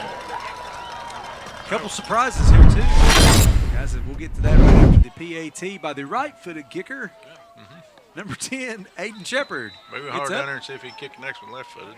See if he can do it. PAT is good. With 1:04 left in the third quarter, Northwest pulling away now. 40, Symmes Valley 0. A few scores. Here's a surprising score. Portsmouth East 22, Notre Dame 16. That is surprising. Very surprising. Trimble 48, South Gallia 14. The Beaver Eastern Eagles 34, Green 20. Portsmouth West 14, Wheelersburg 7 in the fourth quarter. In the third quarter, Ironton 35, Portsmouth 0. In the fourth quarter, Fairland 41, Chesapeake 6. In the third quarter, Raceland Rams 10, Paintsville 7. And I'm a little surprised by this score. Cold Grove tonight 50, Rock Hill 28. It's surprising. And Gallia Academy 33, South Point 3. Butler kicks it off. Fielded by Kingston Fields. And he fumbles the ball. And I do believe Northwest has it. Yep. Made some good moves there. Yeah, he sure did. I've been noticing all night. He kind of that ball hanging out there. Here it is again on replay. Yeah, they got an arm right across the Northwest field. They'll bring it back. And they'll have short field once again. Looks like we're getting some substitutions from Northwest here, John. Get to learn some more names here. Yeah. Get your program ready. I don't know if this is a story on Coach Conley or not, but I remember in high school, Brad being the running back, Coach Conley, I think, would have him carry the football around during school. Always kind of kept it protected. Yep, it's all about ball protection, ball security. I remember him walking the hallways and going to class with it in his hand the whole time. Oh, yeah. And if you could knock it out of his hands, he'd get a couple Watson drills out of it. Good old Watson drills. Yep. Give a shout out to Jason Watson. Jason Watson. Yeah, used to work with Jason. You had to, I got to coach Going to him. commercial, we'll be right back. At State Electric Supply Company, we have combined decades of experience and service with the digital tools you need in today's fast-paced world. Visit our website, where all of our products are easily accessible anytime, anywhere, on any device. Our highly trained staff, excellent customer service, and powerful online tools help you get the products you need when and where you need them. At stateelectric.com, you can log in to find your nearest location. State Electric Supply Company, where service makes state. Sometimes it's nice to be different, and we offer options like that too. We have designer options that just stand out among everyone else. When you're driving through your neighborhood and you want your house to just pop, we can bring that to you. And you'd be surprised at how affordable those options are. If you want a roof that just stands out in your neighborhood, call us now. We'll come out and give you a free estimate within 24 hours, and you can get the project moving with our amazing financing.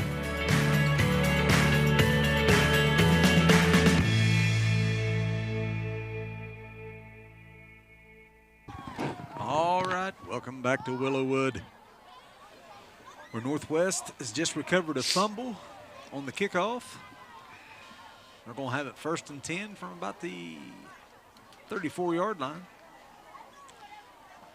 Looks like we've got some substitutions all the way around, both teams here. So, fourth quarter is going to be some of the younger kids. We'll get some playing time here. New quarterback for Northwest, number 16, Andrew Newman, 10th grader. And the first play, false start. Yeah, we'll have that. Like mostly new faces on defense out there for us.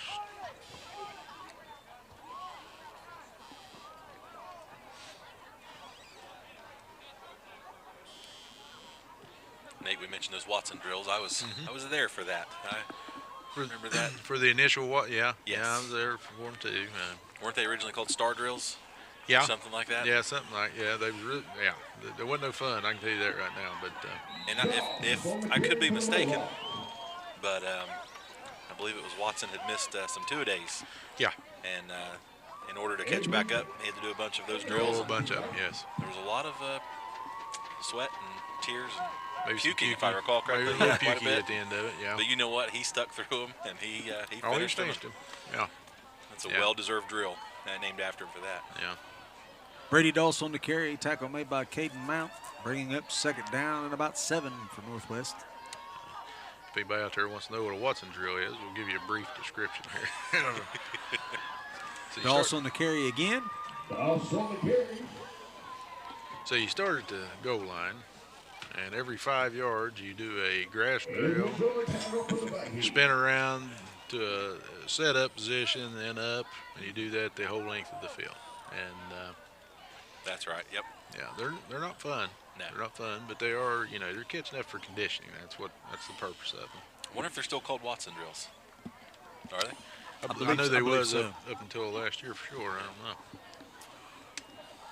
Right up the middle. Number 25. Looks like 25, Colton Campbell. Good enough for a Northwest 1st down.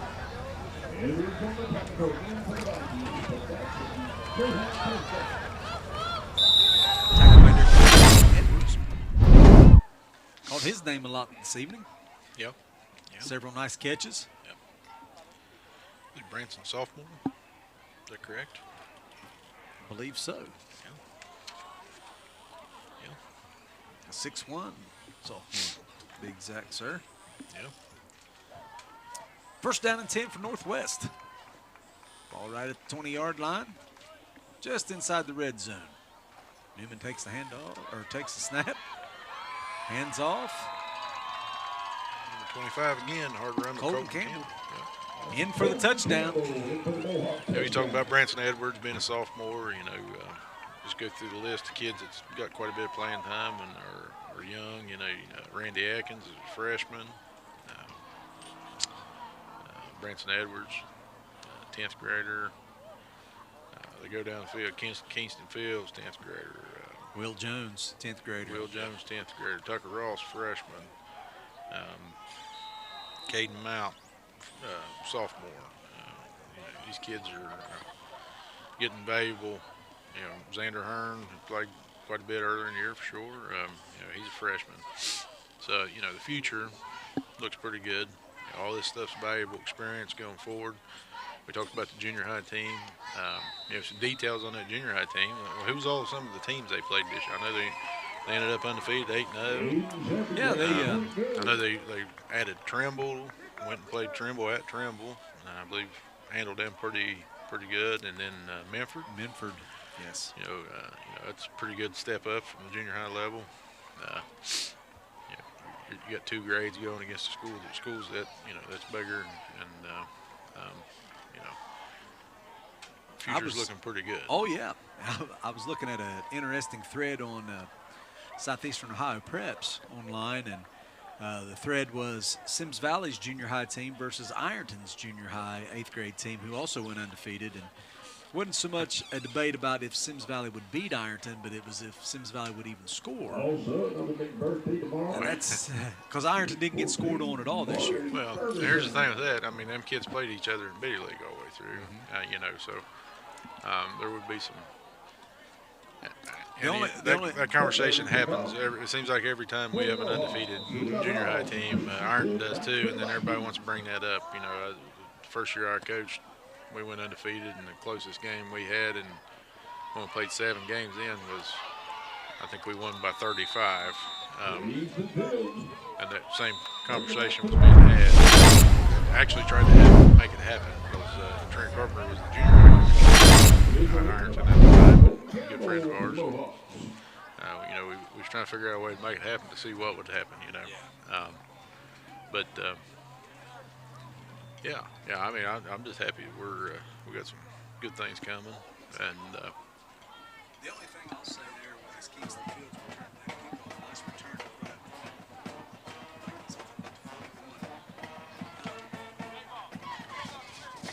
I know Ironton, I think, seems like they compete as well in the Biddy League. Just what I read in this thread. But several players, I know at least 2 running backs.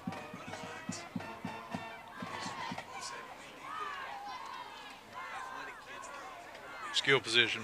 Skill position. A couple boys that's moved in right there along the stretch.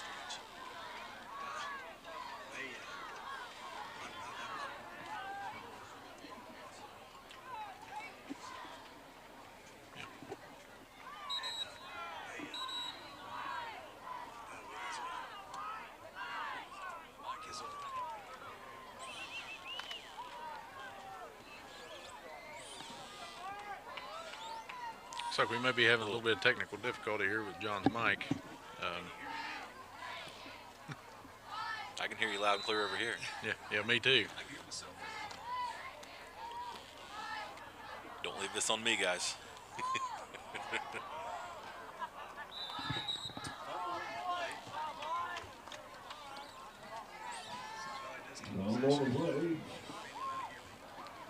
Yeah, we hear you fine. I don't know if you get there. I don't know if out there in Radio Land or not Radio Land or whatever we are.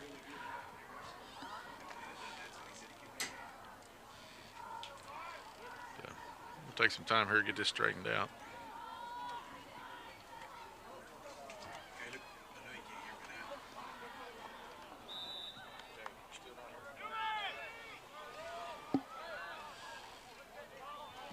Kingston Fields on the carry.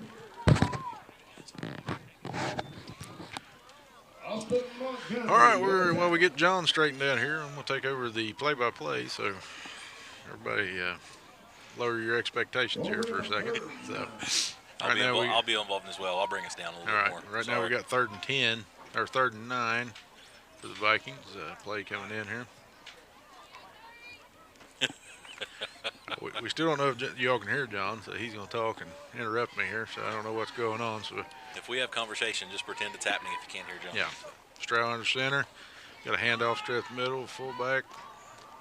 Can't see the number yet. He's running hard. Picked up about 3.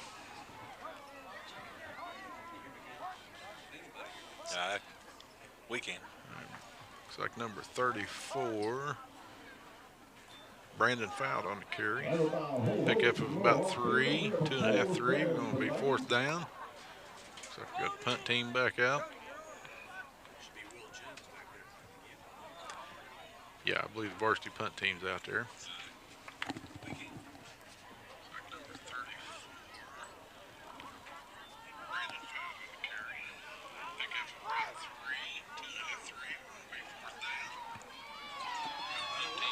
Nice punt. Sideline, rolling down. Looks like it's going to go out about the 26-yard line.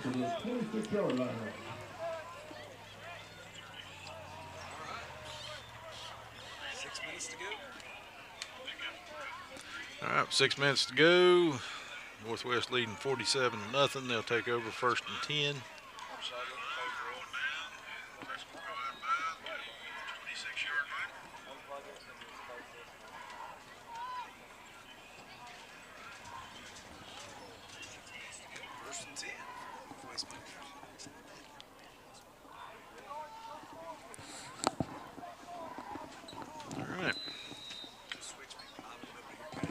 Good thing with the 47-0 score, we will have a running clock here to finish the game. Well, Nate, Adam decided to give me his headset, and he's on mine. It's good he to have said you he back, had John Sharp. about enough for you on the play-by-play. I'd say everybody out there in streaming land had enough too. My hickey voice. First carry here. I don't know who got that carry. John was making me pay attention to something else. So. It was a nice gain. He gained about 7 yards. Going to bring up second about 3. 5 minutes left here in the ball game.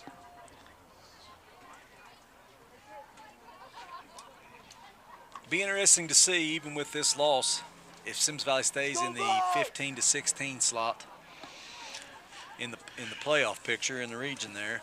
Yeah, when I was talking to Coach Ferguson before the game about that, he said that even if with the loss, there was going to be 3 or 4 things happen to kick them completely out of it.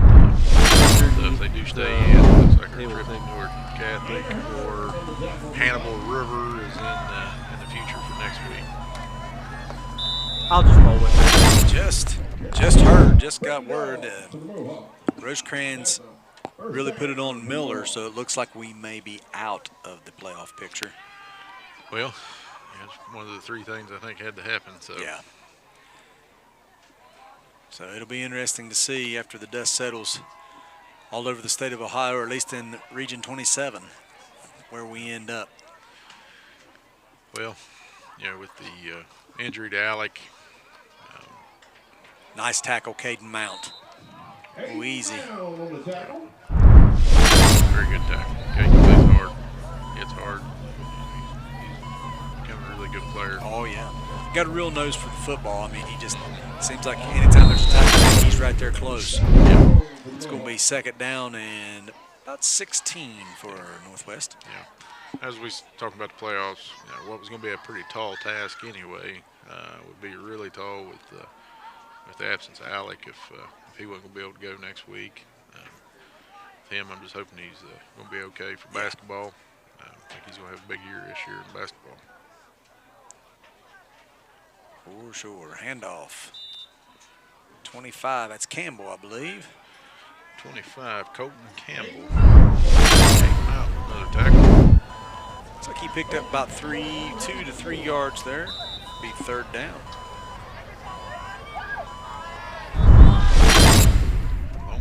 Third and about 13.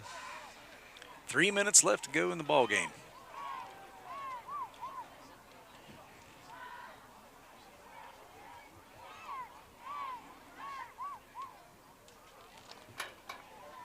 Northwest comes to the line.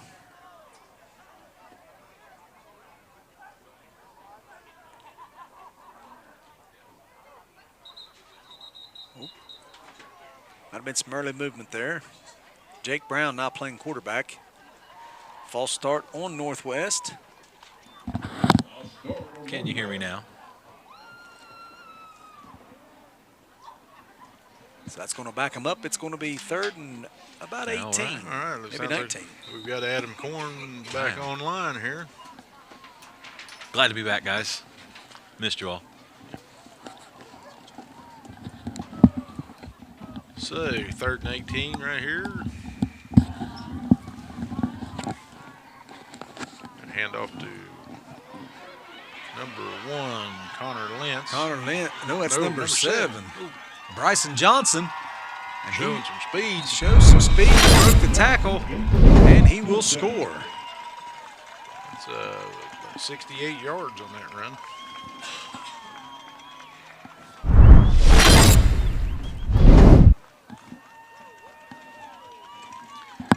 So with that score, that'll make it 53-0, and they're going to go for the PAT here with 1:49 left.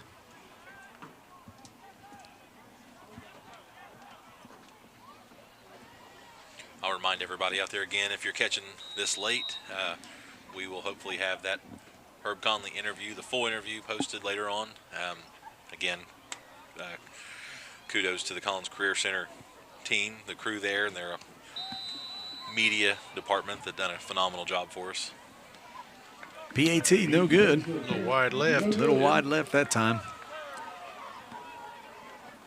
Yes, this has just been such a great time. I've loved doing this live stream. I remember when it was first mentioned to me back during the Lawrence County Fair that this was going to happen, and I said, you know, I really said I'd really love to be a part of that. Yeah. I've thoroughly enjoyed it. This is something I've always kind of wanted to do anyway. Being with a music background and having a band for about 25 years. But this is something a little different. This is something I've always thought I'd really enjoy, and something I've always kind of paid close attention to. Whether I was watching a game, and I do listen to ball games a lot on the radio, and this is something I always wanted to give a shot at, and I'm so thankful that Symmes Valley allowed me to come up here and put my spin on this, and so glad that my best friend, All-State Nate Hieronymus, got to do this with me, and Adam, as a former player of mine. Yeah. And mine. I coached him in baseball. I coached him in high school basketball, so I'm looking forward to doing basketball with him. Yeah. I'm looking forward to listening to you guys do basketball. Without hearing my voice on there, I'm sure the broadcast will improve. But it has been a lot of fun. I ain't gonna lie. I was with John at the fair when we found out about it, and I kind of weaseled my way in on it, I think. Well, hey, I'll be honest, when they asked me, my first response was, do you want somebody that knows football better than I do? Because, you know, I first thought was Brad Carpenter. He knows the game, but obviously he helps out. And then he also, you know, watching his nephew with Ironton and stuff, I didn't want to take away from him. But, you know, I've enjoyed it. I've really enjoyed being a part of this. You guys have done a great job.